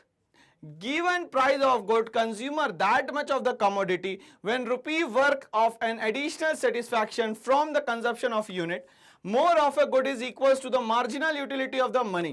अब यहां बोल रहा है कि वो जो भी पैसा लगाएगा, मतलब कि यहां मार्जिनल यूटिलिटी जो x की है वो प्राइस ऑफ x पेड करने के बाद मिली है। मान लेते हैं कि उसने ₹10 पे करा और उसे यहां पे 10 यूटिल्स मिलता है। ठीक है भाई, चलिए, तो 10 रुपए लगाने के बदले में उसको 10 यूटिल्स मिलता है। बट मान लेते हैं कि अगर वो 20 रुपीज लगाता है और उसको सिर्फ 10 यूटिल्स मिलते हैं, तो ये जो रिलेशन हुआ, ये जो यहाँ पे मार्केट हुआ, ये आपके लिए अच्छा नहीं है। क्यों? क्योंकि आपका दोस्तों यहाँ पे क्या हो रहा है, नुकसान हो रहा है। क्यों? क्योंकि 20 रुपीज दे रहे हैं और आपकी जो सेटिस्फेक्शन लेवल है वो कम हो रही है, या कंपैरेटिवली जो पैसा दिया गया है उसमें आपको मिलने वाला यूटिल जो है वो कम है। तो यहाँ पे जो MUM है, मतलब आपने जो पैसा लगाया, marginal utility of money expenditure, वो जनरली बढ़ना चाहिए। तो यहाँ पे क्या हो रहा है दोस्तों, यहाँ पे कम हो रहा है। तो मतलब आप कोशिश करेंगे कि यहाँ पे हम लोग ये चीज में इन्वेस्टमेंट ना करें। ओके, आगे क्या बोलता है, for the consumer so that in a state of equilibrium. अगर मान लेते हो वो इक्विलिब्रियम पोजीशन पे पहुंच जाता है तो ये तो बहुत ही अच्छी बात है। मतलब उसने जो पैसा लगाया है उस पे उतना उसको सेटिस्फेक्शन मिल जाए तो ये उसका एक अच्छा इन्वेस्टमेंट होगा। यहां पे वो एक रैशनल कंज्यूमर की तरह बिहेव करेगा। चलिए आगे बढ़ते हैं इसी के साथ क्वेश्चन नंबर 4 पे। अ consumer consumes only 2 goods x and y, explain the condition of consumer equilibrium using the utility analysis. ठीक है भाई, वो 2 गुड्स को खरीदना चाहता है। पहला एक गुड जो है वो x है और दूसरा गुड जो है वो y है। ठीक है भाई, अब यहां पे हम लोग मानते हैं consumer equilibrium in case of 2 commodity को पुट करते हैं। तो ये marginal utility of money expenditure का मतलब आपके पास जो टोटल पैसा है वो। ठीक है भाई, अब इसमें आप 2 कमोडिटी खरीदते हैं जिसमें हम लोग सेटिस्फेक्शन MUX लेते हैं प्राइस ऑफ एक्स पेड करने के बाद। इसी तरीके से जो दूसरी कमोडिटी है जिसका नाम है Y, उसको हम लोग परचेज करते हैं। कैसे भाई, तो PY देके, मतलब price of the commodity is PY and the satisfaction is known as MUY। Price of the commodity X is known as PX and the जो सेटिस्फेक्शन मिलेगा वो क्या है भैया, यहाँ पे MUX है। तो आपको कंडीशन क्या फुलफिल करनी है, MUM is equal to MUX upon price of X is equal to MUY upon price of Y। क्यों? क्योंकि 2 गुड्स खरीदने की यहाँ पे बात करी गई है। चलिए हम लोगों ने ये इमेजिन कर लिया, अब हम लोग आंसर को एक बार पूरा समझने की कोशिश करें। कंज्यूमर कंज्यूमिंग ओनली 2 गुड्स, जितना भी उसके पास पैसा है उसमें सिर्फ वो 2 गुड्स खरीदेगा। पैसा वो कम ज्यादा लगा सकता है बट उससे मिलने वाला सेटिस्फेक्शन जो है हर एक कंडीशन में उसको बराबर मिलेगा।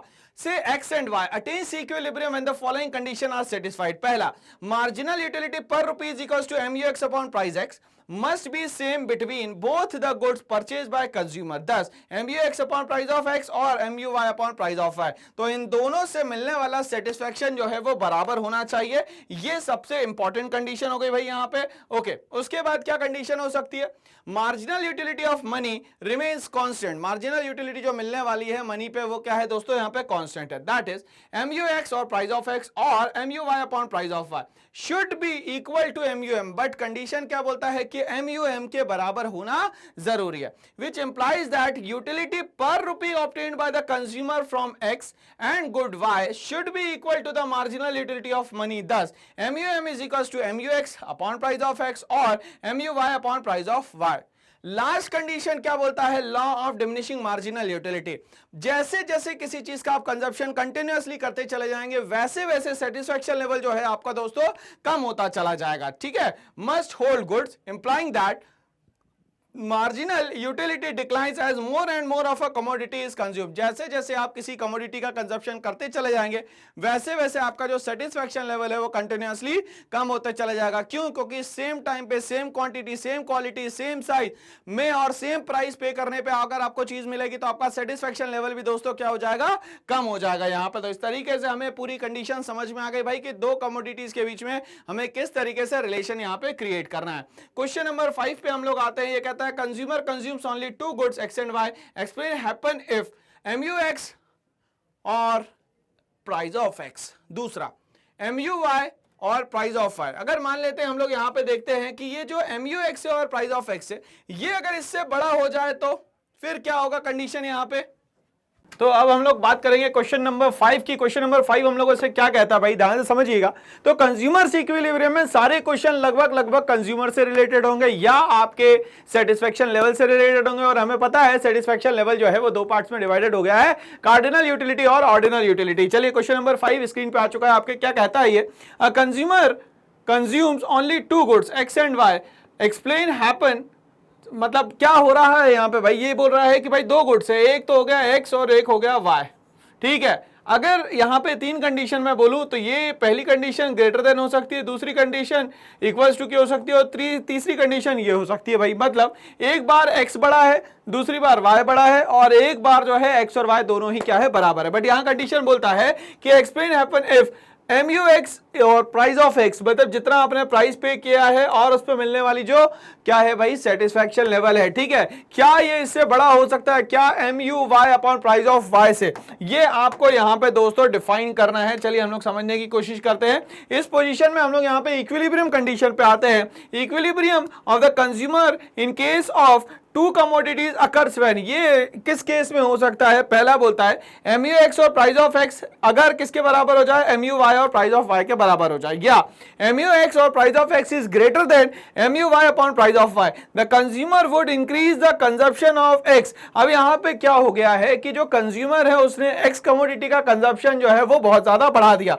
इन place of y, because the rupee worth of satisfaction in case of x MUX upon price of x is greater than the case of y MUY upon price of y. मतलब मिलने वाला satisfaction जो है वो x में ज्यादा मिल रहा है और मिलने वाला सेटिस्फैक्शन जो है वाई में यहां पे दोस्तों कम मिल रहा है। ठीक है ना भाई, तो कहने का मतलब यह है कि इसमें उसने कम पैसा लगाया, सेटिस्फैक्शन लेवल ज्यादा मिल रहा है, और यहां पे उसने पैसा ज्यादा लगाया मगर फिर भी सेटिस्फैक्शन लेवल जो है दोस्तों यहां पे कम मिल रहा है। ये कहानी है कहीं ना कहीं जिसके कारण जो एक्स है उसको ये प्रेफर कर रहे हैं और जो वाई है उसको यहां पे प्रेफर नहीं कर रहे हैं। तो दोनों कंडीशन आप फुलफिल कर सकते हो भाई, किसी को भी ज्यादा या किसी को भी कम यहां पे हम लोग कर सकते हैं। ठीक है, बट हमें मिनिमम इन्वेस्टमेंट में मैक्सिमम आउटपुट की यहां पे दोस्तों जरूरत पड़ेगी। As consumption of y is reduced, अगर मान लेते हैं वाई का कंजप्शन मैंने रिड्यूस कर दिया, MUY वुड स्टार्ट राइजिंग, मगर यहां पे जैसे ही कंजप्शन बढ़ाया तो ऑटोमेटिकली ये जो y है वो बढ़ने लगेगा। MUY का मतलब होता है satisfaction level of the commodity y। Okay, likewise increase in the consumption of x would cause a fall in MUX। ठीक है भाई, अगर मान लेते हैं कंजप्शन ऑफ x जो है वो आपने यहां पे इंक्रीज कर दिया तो ऑटोमेटिकली इसमें मिलने वाला सेटिस्फैक्शन जो है दोस्तों वो कम हो जाएगा। तो यहां पे एक बात याद रखिएगा, जैसे जैसे आपके यूनिट्स बढ़ते जाएंगे, फॉर एग्जांपल 1 2 3 4, वैसे वैसे सेटिस्फैक्शन लेवल कम होते चला जाएगा। जैसे 40 हो गया, 30 हो गया, 10 हो गया, 5 हो गया, अप टू सो ऑन।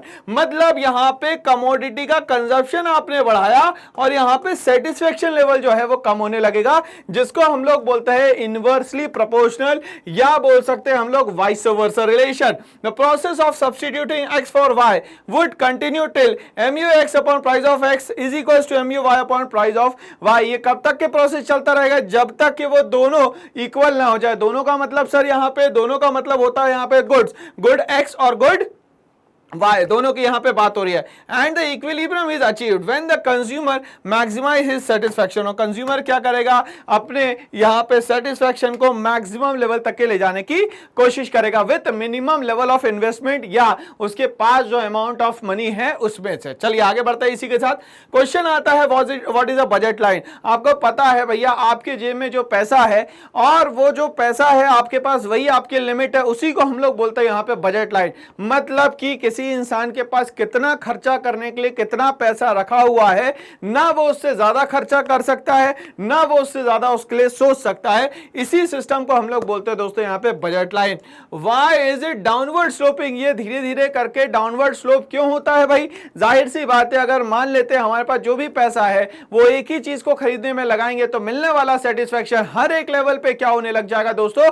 कम होने लग जाएगा। मतलब पहले ₹10 लगाए, फिर 20 लगाए, 30 लगाए, 40 लगाए और 50 लगाए, बट मिलने वाला सेटिस्फेक्शन 50 पे जो है वो सबसे कम हो जाएगा और 10 पे जो है वो सबसे ज्यादा हो जाएगा। क्यों? क्योंकि जब उसकी नीड बहुत ज्यादा रहेगी तब वो सबसे ज्यादा क्या करेगा? आपको सेटिस्फाई करेगा, भले ही उसका प्राइस ज्यादा हो या कम हो। मतलब यहां पे समझ में आ गया है कि बजट लाइन हमेशा क्या होगा? Left to right downward slope होगा। क्यों? क्योंकि मिलने वाला सेटिस्फेक्शन अमाउंट के कंपैरिजन में हमेशा इनवर्स चलेगा। चलिए समझते हैं। Budget line is a line showing different possible combination. Budget line क्या बताती है? कम से कम दो या दो से ज्यादा भी चीजें आप लोग खरीद सकते हो, okay, of a set of 2 goods that a consumer can buy. कम से कम 2 गुड्स का पूरा एक ग्रुप जो है आप लोग यहां पे खरीद सकते हो। Given is income and prices of the goods, budget line is a downward sloping line. Budget line जो है वो एक डाउनवर्ड स्लोपिंग लाइन है, because given prices of good x and good y and the income of the consumer, more of good X on X axis can be purchased on when less of good Y on the Y axis is purchased। अब ध्यान से समझिएगा, इसको हम लोग बनाने की कोशिश करते हैं भाई। मान लेते हैं ये बजट लाइन है हमारी और ये बजट लाइन में हम लोगों ने ये लगा दिया रेस्ट्रिक्शन, ठीक है भाई। चलिए अब ध्यान से समझिएगा, ये देखिए, ये अगर मान लेता हूं मैं लेफ्ट है और ये मान लेता हूं ये राइट है, तो लेफ्ट से राइट क्या हो गया? डाउनवर्ड स्लोपिंग हो गया। चलिए भाई इसको बनाने की कोशिश करते हैं। ये देखिए कम होता चला जा रहा है, ठीक है। अगर मैं मान लेता हूं इसको y गुड और इसको मैं मान लेता हूं दोस्तों x गुड, तो जैसे जैसे करके हम लोग यहां पे y को कम करते चलेंगे वैसे वैसे कंटिन्यूअसली x जो है दोस्तों बढ़ता हुआ चला जाएगा। ये बात हम लोग को एग्जाम में याद रखनी है, ठीक है। मतलब y कंटिन्यूअसली अगर सेक्रीफाइस करता है, y अपने जेब में से पैसा निकाल के देता है, तो x का जेब जो है यहां पे भर जाएगा। इसीलिए यहां पे कहीं ना कहीं बजट लाइन का जो स्लोप होता है वो हमेशा left to right downward slope होता है। इतनी सी बात एग्जाम में याद रखनी है मुझे। क्वेश्चन नंबर 7 क्या कहता है? What can lead to the change in the budget set? किसके कारण बजट सेट जो है वो चेंज हो सकता है भाई? तो भैया यहां पे चेंज की तो हमारे पास डेफिनेशन 2 है। पहली डेफिनेशन जो है उसको हम लोग कहते हैं यहां पे दोस्तों शिफ्ट, और दूसरी जो डेफिनेशन है उसको मैं कहता हूं यहां पे रोटेशन। जब शिफ्ट की बात करें तो कोई भी चीज 100% या तो राइटवर्ड मूव कर जाए या तो लेफ्टवर्ड मूव कर जाए। फॉर एग्जांपल ये लेफ्टवर्ड मूव कर गई, फॉर एग्जाम्पल ये राइटवर्ड मूव कर गई भाई। चलिए भाई ध्यान से समझिएगा। अब ये राइटवर्ड मूव तब करेगी जब आपके पास रिसोर्सेस एंड टेक्नोलॉजी जो है वो क्या हो जाएगी दोस्तों? पॉजिटिव हो जाएगी। वाइस वर्सा, अगर ये रिसोर्सेस एंड टेक्नोलॉजी आपकी डिग्रेड हो जाती है तो जो शिफ्ट है वो किस तरफ हो जाएगा? लेफ्टवर्ड हो जाएगा। बट रोटेशन कब होगा? रोटेशन तब होगा जब सर एक्स को हम लोग क्या कर दे? कांस्टेंट कर दे, और जो चेंज है वो वाई में करे, whether it is increasing whether it is decreasing. Second condition ये कि वाई को हम लोग कर देते हैं कांस्टेंट और एक्स जो है उसको करते हैं इंक्रीज या एक्स को करते हैं हम लोग यहाँ पे डिक्रीज। तो इस तरीके से रोटेशन होता है। मतलब चेंज जो है सिर्फ एक में होगा उसको हम लोग बोलेंगे रोटेशन, जब दोनों में एक साथ चेंज होगा तो उसको हम लोग दोस्तों यहां पे बोलेंगे शिफ्ट, ठीक है भाई। और बजट सेट क्या होता है? बजट सेट का मतलब आपके पास कितने कितने कॉम्बिनेशंस है उसको हम लोग क्या कहते हैं दोस्तों यहां पे? Budget set. मगर बजट लाइन के हिसाब से या हमारे पास जो इनकम है कम से कम 2 गुड्स तो दोस्तों हम लोग को खरीदना कंपलसरी है। चलिए समझते हैं। Budget set refers to the attainable combination, मतलब जो पैसा आपके पास है उसमें से आप कितनी चीजों को खरीद सकते हो उसको कहा जाता है यहां पे attainable combination, okay. Of a set of 2 goods given prices of the goods and the income of the consumer, जिसमें कि आपको प्राइस ऑफ द गुड्स भी दिया है और इनकम ऑफ द कंज्यूमर भी गिवन है। चलिए हम लोग कंजप्शन पॉसिबिलिटी की बात करें भाई, जैसे यूनिट ऑफ गुड 1 और यूनिट ऑफ गुड 2। अब यहां पे मान लेते हैं कि आपने पूरा पैसा गुड 2 में लगा दिया तो गुड 1 को परचेज करने के लिए आपके पास पैसा नहीं है। बट यहां पे अगर थोड़ा बहुत भी सेक्रीफाइस करते हो तो गुड 1 खरीदने की ताकत बन जाएगी, और यहां पे सेक्रीफाइस अगर बढ़ाते चले जाते हो तो गुड 1 खरीद पाओगे ज्यादा, और यहां पे देखो कि गुड जो 2 है वो कम हो जाएगा और गुड 1 जो है देखिए 100% में पहुंच जाएगा लास्ट स्टेज में।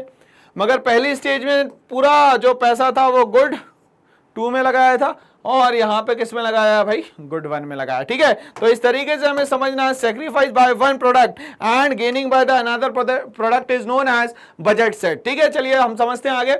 अब budget set is based on assumption that income of the consumer and prices of the two goods consumed by the consumer remain unchanged। मगर यहां पे जो भी पैसा लगा रहे हो वो एकदम कांस्टेंट होना चाहिए भाई, ये एक assumption का पार्ट है। Okay, accordingly a change either in prices of in consumers income will lead to change in the budget set, जिसके कारण क्या हो जाएगा, पूरा बजट जो है वो चेंज हो जाएगा। बस ये सब कुछ किस पे बेस्ड होता है, हमेशा इनकम के बेसिस पे होता है। इनकम अच्छी तो आप ज्यादा गुड्स खरीद पाओगे, अगर इनकम ही कम है तो आप ज्यादा गुड्स परचेज नहीं कर पाओगे। तो यहां पे ये जितना चेंज हो रहा है वो पॉसिबल नहीं हो पाएगा। ओके, आगे बढ़ते हैं। Explain any 4 properties of indifference curve. कोई 4 प्रॉपर्टीज बताइए इंडिफरेंस कर्व की। तो सर सबसे पहले तो हमें ये बताइए इंडिफरेंस कर्व होता क्या है। तो इंडिफरेंस कर्व एक तरीके का ऑर्डिनल अप्रोच है जिसमें हम लोग यहां पे सेटिस्फेक्शन को इन टर्म्स ऑफ ग्राफ्स शो करते हैं। ग्राफ के फॉर्म में जब हम लोग पूरा का पूरा सिस्टम शो करेंगे तो उसको हम लोग बोलते हैं यहां पे दोस्तों इंडिफरेंस कर्व। इस पे बनने वाले सारे पॉइंट पे मिलने वाला सेटिस्फेक्शन जो है वो क्या होगा, बराबर होगा। ठीक है भाई, तो इसके हिसाब से हम लोग इसकी 4 प्रॉपर्टीज पे डिस्कस करते हैं। तो पहली प्रॉपर्टी पे आ जाओ भाई, मगर यहां पे पहले पढ़ तो लो एग्जाम में लिखना क्या है, क्योंकि टीचर बोलेगी भैया आधा अधूरा आंसर नहीं चलेगा।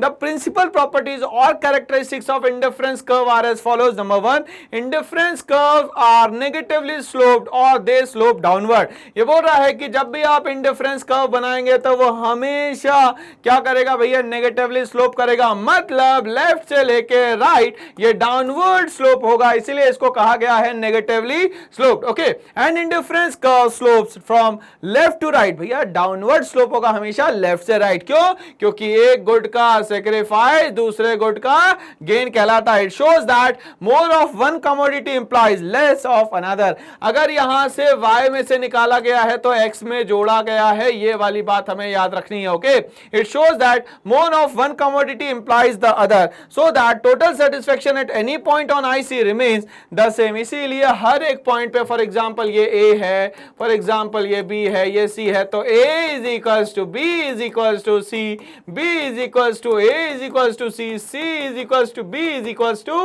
A। यही इंडिफरेंस कर्व की खासियत है दोस्तों। चलिए आगे बढ़ते हैं।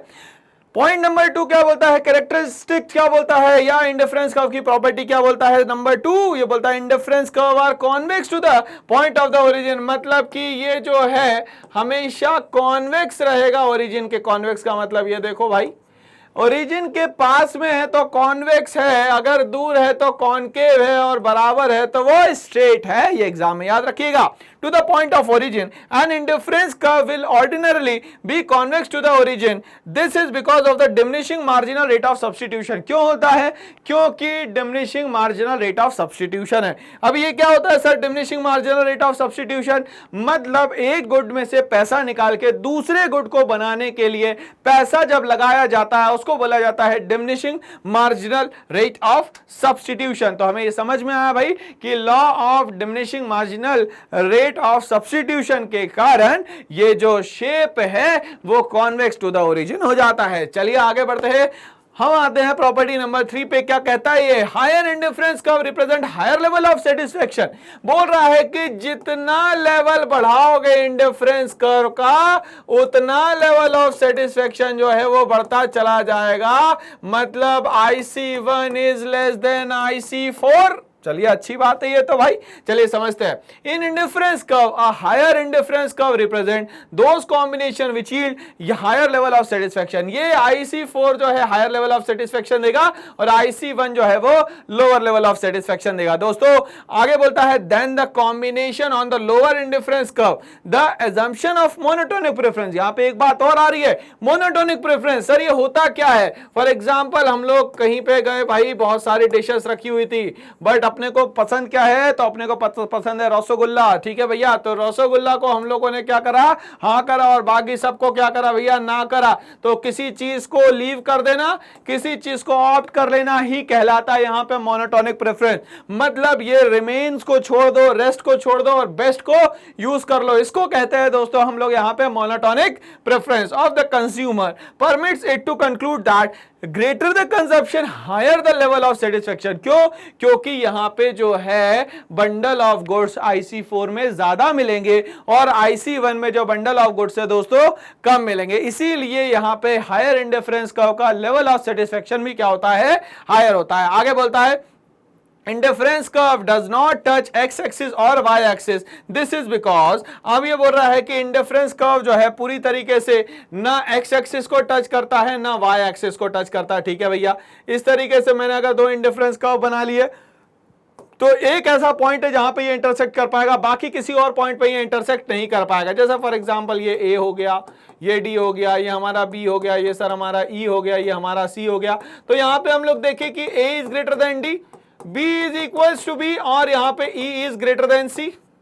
भाई होना क्या चाहिए था? A is equals to D, B is equals to B और E is equals to C, मगर ऐसा नहीं हुआ दोस्त। इसीलिए कह रहे हैं यहां पे indifference curve does not on touch x axis or y axis, this is because IC curve analysis consider the consumption of two goods simultaneously, क्योंकि यहां पे दो गुड्स को एक साथ हम लोग क्या कर रहे हैं दोस्तों? कंज्यूम कर रहे हैं। If IC touches y axis it would mean that the consumption of x axis is 0। अगर y axis पे पूरा टच करेगा तो x axis 0 हो जाएगा और x axis को 100% टच करेगा तो y axis दोस्तों 0 हो जाएगा। Okay, Likewise, of IC touches x axis, it would mean that the consumption of good y is 0। मतलब एक की फुलफिलमेंट होगी तो दूसरे के साथ क्या हो जाएगा? नेगेटिविटी हो जाएगी दोस्तों। इस तरीके से हमें समझ में आया कि प्रॉपर्टीज ऑफ इंडिफरेंस क्या क्या होती है और चारों प्रॉपर्टीज आपको याद करनी है, एग्जाम में दोस्तों पूछी जाने वाली है आपसे। Okay, next question, what is meant by diminishing marginal rate of substitution? क्या होता है डिमिनिशिंग? तो पता है सर, किसी चीज में कमी आ जाना डिमिनिशिंग कहलाता है या डिक्रीजिंग कहलाता है, बट ये मार्जिनल रेट ऑफ सब्स्टिट्यूशन क्या होता है? किसी एक गुड में से पैसा निकाल के किसी दूसरे गुड को बनाने में वो पैसा लगा देना ही कहलाता है diminishing marginal rate of substitution. Okay, explain with the help of numerical example, और आपको न्यूमेरिकल एग्जांपल के थ्रू इसको बताना। बिल्कुल बता देंगे, बहुत आसान है भाई अब तो हमारे लिए, क्योंकि हमें कॉन्सेप्ट पूरा याद है। चलिए समझते हैं।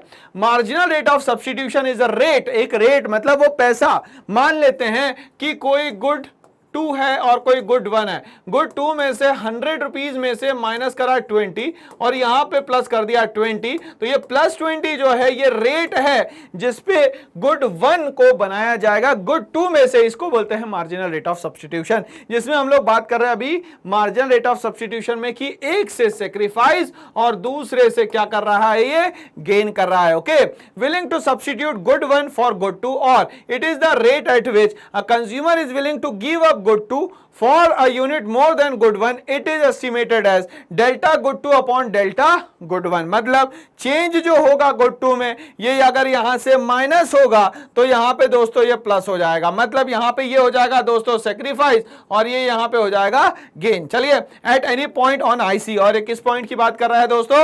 IC की बात कर रहा है। यहां पे आगे बोलता है tend to diminish as we move along the IC curve from left to right. जैसे जैसे हम लोग लेफ्ट से राइट मुड़ते जाएंगे ये धीरे धीरे करके चेंज होते जाएगा, एक गुड से निकल के दूसरे गुड की तरफ पहुंच जाएगा। कैसे पहुंचेगा दोस्त? चलिए समझने की कोशिश करें। मान लेते हैं कि ये इंडिफरेंस कर्व है आपका, ये मान लेते हैं y है, ये मान लेते हैं x है। पहली कंडीशन, दूसरी कंडीशन, तीसरी कंडीशन, ये चौथी कंडीशन, और मान लेते हैं दोस्तों ये पांचवी कंडीशन। ओके, तो देखिए हर बार ये इतना इतना कम हो रहा है, जितना जितना ये कम हो रहा है उतना उतना ये यहाँ पे बढ़ भी तो रहा है दोस्तों। चलिए आगे बढ़ते हैं। अब बोलता है यहाँ पे लेस ऑफ गुड 2, मान लेते हैं ये गुड 2 है भाई हमारा, और मान लेते हैं ये गुड 1 है हमारा। Okay, for every additional unit of good 1 measured on x axis, this happens owing to the law of diminishing marginal utility. इसके कारण इसको कहते हैं diminishing marginal rate of substitution. Okay, it is because of the diminishing marginal rate of substitution that the indifference curve is convex to the origin. यही कारण है जिसके कारण पूरा का पूरा सिस्टम आपको याद रखना है कि कॉन्वेक्स टू द ओरिजिन ही बनेगा। इंडिफरेंस कर्व का हमेशा system convex to the origin ही रहेगा। चलिए इसी के साथ हम लगाते हैं नेक्स्ट क्वेश्चन नंबर 10 स्क्रीन पे आ चुका है। क्या बोलता है? How does price line charge when price of good exchanges. ठीक है, और ये बोलता है डायग्रामेटिकली बताइए। बिल्कुल बता देंगे भाई, कोई दिक्कत नहीं है डायग्रामेटिकली बताने में हमें। चले, illustrates two situation. Change in price line when price of x increases, change in price line when p x is decreases. Price बढ़ेगा एक टाइम पे और प्राइस घटेगा एक टाइम पे। आप ध्यान से सुनिएगा, अगर प्राइस बढ़ेगा तो जाहिर सी बात है क्वांटिटी डिमांड जो है वो कम होगी, और प्राइस कम होगा तो ये क्या हो जाएगा भाई, बढ़ जाएगा। ठीक है, okay. And in the initial, ठीक है, अब हम लोग बात करते हैं एसी को ले लेते हैं, ये इनिशियल प्राइस पे, ठीक है ना। चलिए अब ध्यान सुनिएगा, जब भी किसी चीज का प्राइस बढ़ता है हमेशा उसकी क्वांटिटी डिमांड जो होती है वो दोस्तों क्या हो जाती है, यहां पे कम हो जाती है। ठीक है ना। चलिए अगर मान लेते हैं कंडीशन ये थी, मान लेते हैं ये प्राइस था और ये क्वांटिटी थी, और मान लेते अगर प्राइस बढ़ा दिया आपने, सर प्राइस बढ़ा दिया, ओके सर ये प्राइस बढ़ गया, अब प्राइस बढ़ेगा तो क्वांटिटी क्या हो जाएगी, कम हो जाएगी, और प्राइस कम होगा तो क्वांटिटी क्या हो जाएगी दोस्तों, बढ़ जाएगी। तो इस तरीके से हम लोग को याद रखना है भाई। चलिए अब बोलता है AC rotates to the left to the become A B when PX increases. अब ये बोल रहा है पीएक्स जब क्या होगा, इंक्रीज होगा। It shows that with the increase in px less of good x when can be purchased that before. Now OB of the good X can be purchased instead of OC. AC rotates to the right of become AD when PX increases. It shows that with the decrease in the PX more of good X can be purchased than before. Now OD of good X can be purchased instead of OC. तो अब यहाँ पे क्या होगा भैया, जैसे जैसे किसी चीज का प्राइस बढ़ेगा वैसे वैसे पर्सन क्या करेगा, दूसरे गुड्स को खरीदने की यहाँ पे कोशिश करेगा। क्यों? क्योंकि जब प्राइस बढ़ेगा तो वो स्विच करेगा, और अगर प्राइस सस्ता हो जाएगा, चीजें सस्ती हो जाएगी, तो वो क्या करेगा, वहां पे चीजों को ज्यादा खरीदेगा, और प्राइस ज्यादा हो जाएंगे तो चीजों को यहां पे कम खरीदना शुरू कर देगा। तो दो कंडीशन यहां पे हो सकती है। फिर नेक्स्ट क्वेश्चन पे आते हैं हम लोग, क्या कहता है, consumer consumes only two good x and y, marginal rate of substitution is 2। Marginal rate of substitution जो है वो 2 है। Prices per unit of x and y are 5 and 2 respectively. If consumer is in equilibrium, what will be the further reaction of the consumer explain? क्या reaction करने वाला है consumer? अब हम देखें भाई, देखिए प्राइस जो है वो पहला जो है वो x है, और प्राइस ऑफ कमोडिटी जो y है वो ₹2 है। मार्जिनल रेट ऑफ सब्स्टिट्यूशन जो है वो 2 है। तो यहाँ पे इक्विलिब्रियम के लिए क्या करना पड़ता है, तो MRS is equal to PX upon PY। But बोल रहा है in the given question the consumer is not in equilibrium because here MRS is equal to less than PX upon PY। तो MRS जो है वो क्या हो जाएगा, यहाँ पे कम हो जाएगा। मतलब ये अगर 2 है और यहाँ पे x की वैल्यू पुट करते हैं 5 अपॉन 2, तो ये हो जाता है दोस्तों 2.5, और ये क्या हो जाता है 2। इसीलिए ये इक्विलिब्रियम पॉइंट पे यहाँ पे नहीं पहुंच पाएगा दोस्तों। तो ये वाली बात हमें याद रखनी है। अब देखिए, तो हम लोगों ने यहाँ पे वैल्यूज पुट करी, देखिए 2 जो है वो लेस देन है क्या है, PX upon PY। On the assumption PX upon PY remains constant and also income of the consumer is constant. Income जो है कंज्यूमर की वो क्या है दोस्तों, यहाँ पे कांस्टेंट है। Equilibrium can be struck only MRS XY starts rising and becomes equals to or less than PX upon PY. The consumer would react to the situation by substituting Y for X so that MRS XY rise and becomes equal to the price ratio. अब यहाँ पे होना क्या चाहिए, MRS बराबर होना चाहिए ratio of the prices के, मतलब PX और PY के रेशियो के बराबर होना चाहिए। अगर ये रेशियो के बराबर नहीं है तो आप लोग 100% यहाँ पे सेटिस्फाइड नहीं है। ओके चलिए अब हम यहाँ बात करेंगे लॉन्ग आंसर्स की, जो कि आपको 6 मार्क्स में आने वाले हैं एग्जाम में। 5 मार्क्स के भी आ सकते हैं, ये तो एग्जाम में टीचर डिसाइड करेगा कि 5 मार्क्स के देने हैं कि 6 मार्क्स के देना है। तो ये क्वेश्चन नंबर 1 स्क्रीन पे आ चुका है, कहता है explain the concept of marginal rate of substitution. जैसे ही क्वेश्चन आता है तो दिमाग में क्लिक कर जाना चाहिए कि मार्जिनल रेट ऑफ सब्स्टिट्यूशन क्या होता है, फ्रेमिंग हो जानी चाहिए, तभी जाके आप आंसर इसका लिख पाओगे। कैसे हम लोग फ्रेमिंग कर रहे हैं, तो मार्जिनल रेट ऑफ सब्स्टिट्यूशन मतलब हर एक स्टेप पे एक गुड में से पैसा निकाल के दूसरे गुड को बनाना जो है वो मार्जिनल रेट ऑफ सब्स्टिट्यूशन यहाँ पे कहलाता है। मतलब sacrificing by the first good and the gaining by the another good is known as marginal rate of substitution. But उसके आगे क्या बोलता है, with the help of numerical example. भैया न्यूमेरिकल एग्जांपल मतलब आप यहाँ पे डायग्राम के साथ में बताइए कि मार्जिनल रेट ऑफ सब्स्टिट्यूशन क्या होता है। Also explain its behaviour along an indifference curve, और इसके साथ में आपको इंडिफरेंस कर्व के साथ में बताना है, मगर इंडिफरेंस कर्व दिमाग में होना चाहिए कि जब भी हम लोग सेटिस्फैक्शन को इन टर्म्स ऑफ ग्राफ शो करते हैं उसको हम लोग बोलते हैं दोस्तों यहाँ पे इंडिफरेंस कर्व। चलिए समझने की कोशिश करें। Now we know that marginal rate of substitution of x and y, MRS XY, is defined as the amount of y the consumer is willing to forego for a unit of more of x। ठीक है, तो generally यहाँ पे x पे ये अगर मान लेते हैं, मैं नीचे जा रहा हूं,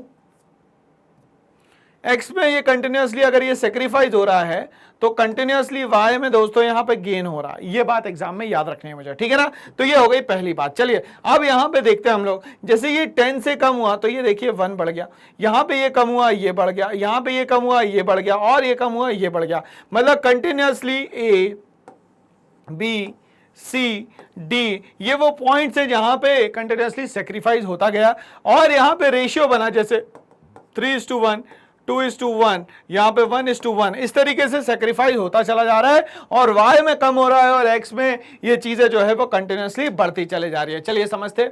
इन at point A MRS XY is AE upon EB, AE upon EB बन गया। At point B MRS is BF upon FC and so on, ये ऐसा चलता चला जाएगा, ठीक है। एक में से सेक्रीफाइस दूसरे में क्या हो जाएगा, गेन होता चला जाएगा। When the consumer moves from point A to point B he gives up 3 unit of good Y to obtain 1 unit of good X। In this situation consumer marginal rate of substitution is 3:1। तो पहली condition में जो यहाँ पे sacrifice हो रहा है, यहाँ पे ये 3 यूनिट्स का हो रहा है और गेन यहाँ पे 1 यूनिट का हो रहा है, okay. When he moves from B to C, he gives up only 2 units of good Y to get 1 additional unit of good X. The marginal rate of substitution now dropped to 2:1. देखो 3:1 से आ गया ये 2:1 पे, implying that MRS XY diminishes. It is because as the consumer gives up more and more of good Y, अब वो Y को छोड़ते चला जाएगा और X को लेता चला जाएगा। His intensity of desire for Y tend to rise. On the other hand, as the consumer gets more and more of good X, his intensity of desire X tends to fall. अगर मान लेते कोई चीज ज्यादा इस्तेमाल करेंगे तो धीरे धीरे करके उसमें मिलने वाला सेटिस्फैक्शन जो है वो कम होता चला जाएगा, और जो कम मिलेगा उसका सेटिस्फैक्शन ज्यादा होता चला जाएगा। ये बात हम लोग को एग्जाम तक के याद रखनी है। चलिए आगे बढ़ते हैं। क्वेश्चन नंबर 2 आ गया, explain consumer equilibrium with the help of indifference curve analysis. चलिए भाई इंडिफरेंस कर्व एनालिसिस हम लोग समझा देते हैं यहाँ पे।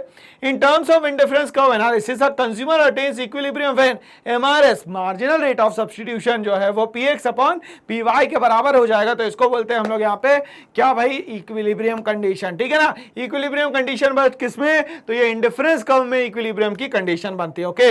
IC is convex to the origin at a point where MRS मतलब marginal rate of substitution XY PX upon PY। चलिए यहाँ पे देखिए भाई, तो ये कंडीशन बन रही है, देखिए ये हो गया L, ये हो गया O, ये हो गया आपका M, ठीक है भाई, ये हो गया यहाँ पे P, ये हो गया आपका पूरा इंडिफरेंस कर्व, ठीक है। चाहता तो मैं इंडिफरेंस कर्व ये यहाँ पे भी ले जा सकता था, बट इंडिफरेंस कर्व में यहाँ पे जो है ये इक्विलिब्रियम पॉइंट बन रहा है भाई, ठीक है। चलिए अब इसको समझने की कोशिश करते हैं।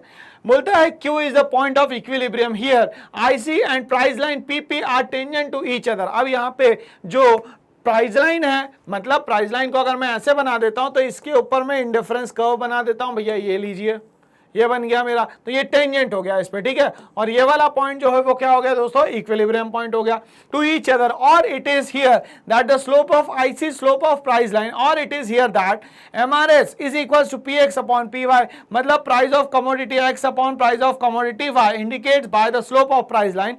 Also at a point Q indifference curve is convex to the origin, और इंडिफरेंस कर्व क्या है, कॉन्वेक्स टू द ओरिजिन है भाई, ये भी आप बात याद रखनी है हमें। In a state of equilibrium curve is convex to the origin, in a state of equilibrium the consumer is buying OL। तो कंज्यूमर क्या करेगा भैया, OL को खरीदने की यहाँ पे कोशिश करेगा, ये देखिए OL को यहाँ पे खरीदने की कोशिश करेगा। चलिए आगे बोलता है amount of good Y and OM amount of good X, it is here he is maximizing his satisfaction, और क्या करेगा वो यहाँ पे सेटिस्फाई करेगा मैक्सिमम कंडीशन को, okay.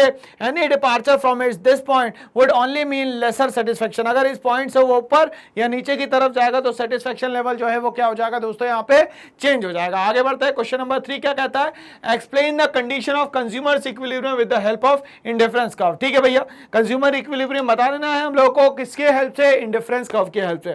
Consumer equilibrium refers to a situation when a consumer maximises his satisfaction spending his given income across the different goods and services, अलग अलग गुड्स और सर्विसेज पे वो लगा के सेटिस्फाई यहाँ पे हो सकता है। In terms of indifference curve analysis a consumer attains equilibrium when indifference curve and price line are tangent to each other, और इंडिफरेंस कर्व और प्राइस लाइन क्या होना चाहिए, टेंजेंट होना चाहिए पहली चीज। When slope of IC and slope of price line are equal to each other, या तो स्लोप ऑफ इंडिफरेंस कर्व जो है और जो स्लोप ऑफ प्राइस लाइन है वो क्या हो जाए, इक्वल हो जाए। Indifference curve is convex to the origin at a point of equilibrium, और इंडिफरेंस कर्व जो है वो पॉइंट ऑफ इक्विलिब्रियम से क्या हो जाए भैया हमेशा, एक तो टेंजेंट रहे, ठीक है। देखिए यहाँ पे तो ये वाला जो पॉइंट है, ये वाला पॉइंट है सेटिस्फेक्शन का, ओके। ये हम लोगों ने बना दिया इंडिफरेंस का, ठीक है भाई। और ये हो गई हमारी प्राइस लाइन या बजट लाइन, ठीक है। अब ये वाला देखिए 2 पॉइंट यहाँ पे मिल रहा है, यहाँ पे एक ही पॉइंट मिल रहा है, और ये तो बाहर चला गया, तो इसके पॉइंट मिलने का तो सवाल ही नहीं उठता। बट यहाँ पे ये इक्विलिब्रियम नहीं आ सकता, इसीलिए ये इसका टेंजेंट होना यहाँ दोस्तों जरूरी है। तो इंडिफरेंस कर्व और बजट लाइन की हेल्प से ई पॉइंट जो है क्या बताता है हमें, यहाँ पे इक्विलिब्रियम पॉइंट बताता है। A B is the budget line, price line भी कह सकते हैं। IC1, IC2, IC3 are indifference curves. A consumer can buy any combination A B C D E of good X and good Y shown on the price of line AB।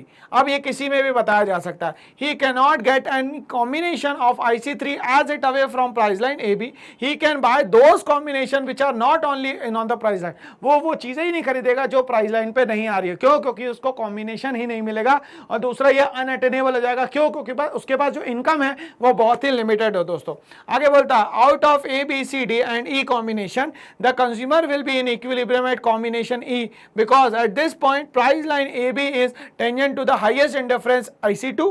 No doubt the consumer can buy C or D combination as well, but will not give maximum satisfaction by being situated on the lower indifference curve or the IC1। अब ध्यान सुनिएगा, higher the indifference curve, higher the level of satisfaction। जितना बड़ा indifference curve होगा उतना level of satisfaction भी ज्यादा होगा, जो कि सबसे ज्यादा जरूरी है। आगे बढ़ते हैं। It means consumer equilibrium point is the point of tangency of price line and the indifference curve at equilibrium। तो indifference curve और जो टेंजेंट है, टेंजेंट का मतलब हो गया यहाँ पे भाई इंडिफरेंस कर्व की जो लाइन है वो टेंजेंट फॉर्म में बनेगी, और जो बजट लाइन है वो सीधी बनेगी left to right downward. Slope of indifference curve is equal to slope of price line और MRS X and Y is equal to price of X और प्राइस Y, ठीक है। Also at point E IC2 is convex to the origin, accordingly equilibrium is stable। equilibrium क्या हो जाएगा? Stable, जो कि point E पे है। If IC2 was not convex to the point of equilibrium, we shall never have stable equilibrium। In a state of equilibrium, the consumer is buying OL amount of good X and OM amount of good Y। It is here that he is maximizing his satisfaction। Any departure from this point means lesser satisfaction। Okay, यहाँ तक की चीजें हमें समझ में आ गई। Question number 4 पे हम लोग आते हैं। Explain the law of diminishing marginal utility with the help of a utility schedule and the diagram। तो law of diminishing marginal utility हम लोग को समझाना है। जैसे जैसे हम लोग किसी चीज में पैसा लगाते जाएंगे वैसे वैसे मिलने वाला सेटिस्फेक्शन जो है कम होता चला जाएगा। इसको ही हम लोग बोलते हैं law of diminishing marginal utility. समझते हैं। The law of diminishing marginal utility states that the marginal utility derived from the consumption of a commodity must diminish as more unit of that commodity are consumed at the point of time. एक point पे जब satisfaction level हो चुका उसके बाद अगर consumption करोगे तो डिससेटिस्फाइड हो जाओगे। Two basic assumptions of the law are only standard units of commodity are consumed like a cup of tea not a spoon of tea। एक स्टैंडर्ड आपको कंजप्शन करना पड़ेगा, उससे कम आप नहीं कर सकते। और a glass of water not a drop of water and consumption is continuous। दो कंडीशन हो गई भाई, एक तो स्टैंडर्ड अमाउंट ऑफ कंजप्शन होना चाहिए, दूसरा कंजप्शन जो है यहाँ पे कंटिन्यूस होना चाहिए। चलिए समझते हैं इसको। This law can be explained with the help of following schedule. Total utility मान लेते हैं 50 है, फिर 90 है, 120 है, 140, 150, 150 पे कांस्टेंट हो गई, उसके बाद 150 कांस्टेंट रहेगी, उसके बाद ये डिक्रीज होना शुरू हो जाएगी। अब देखिए इसमें से जो सैक्रिफाइस करा वो MU बनता चला जाएगा।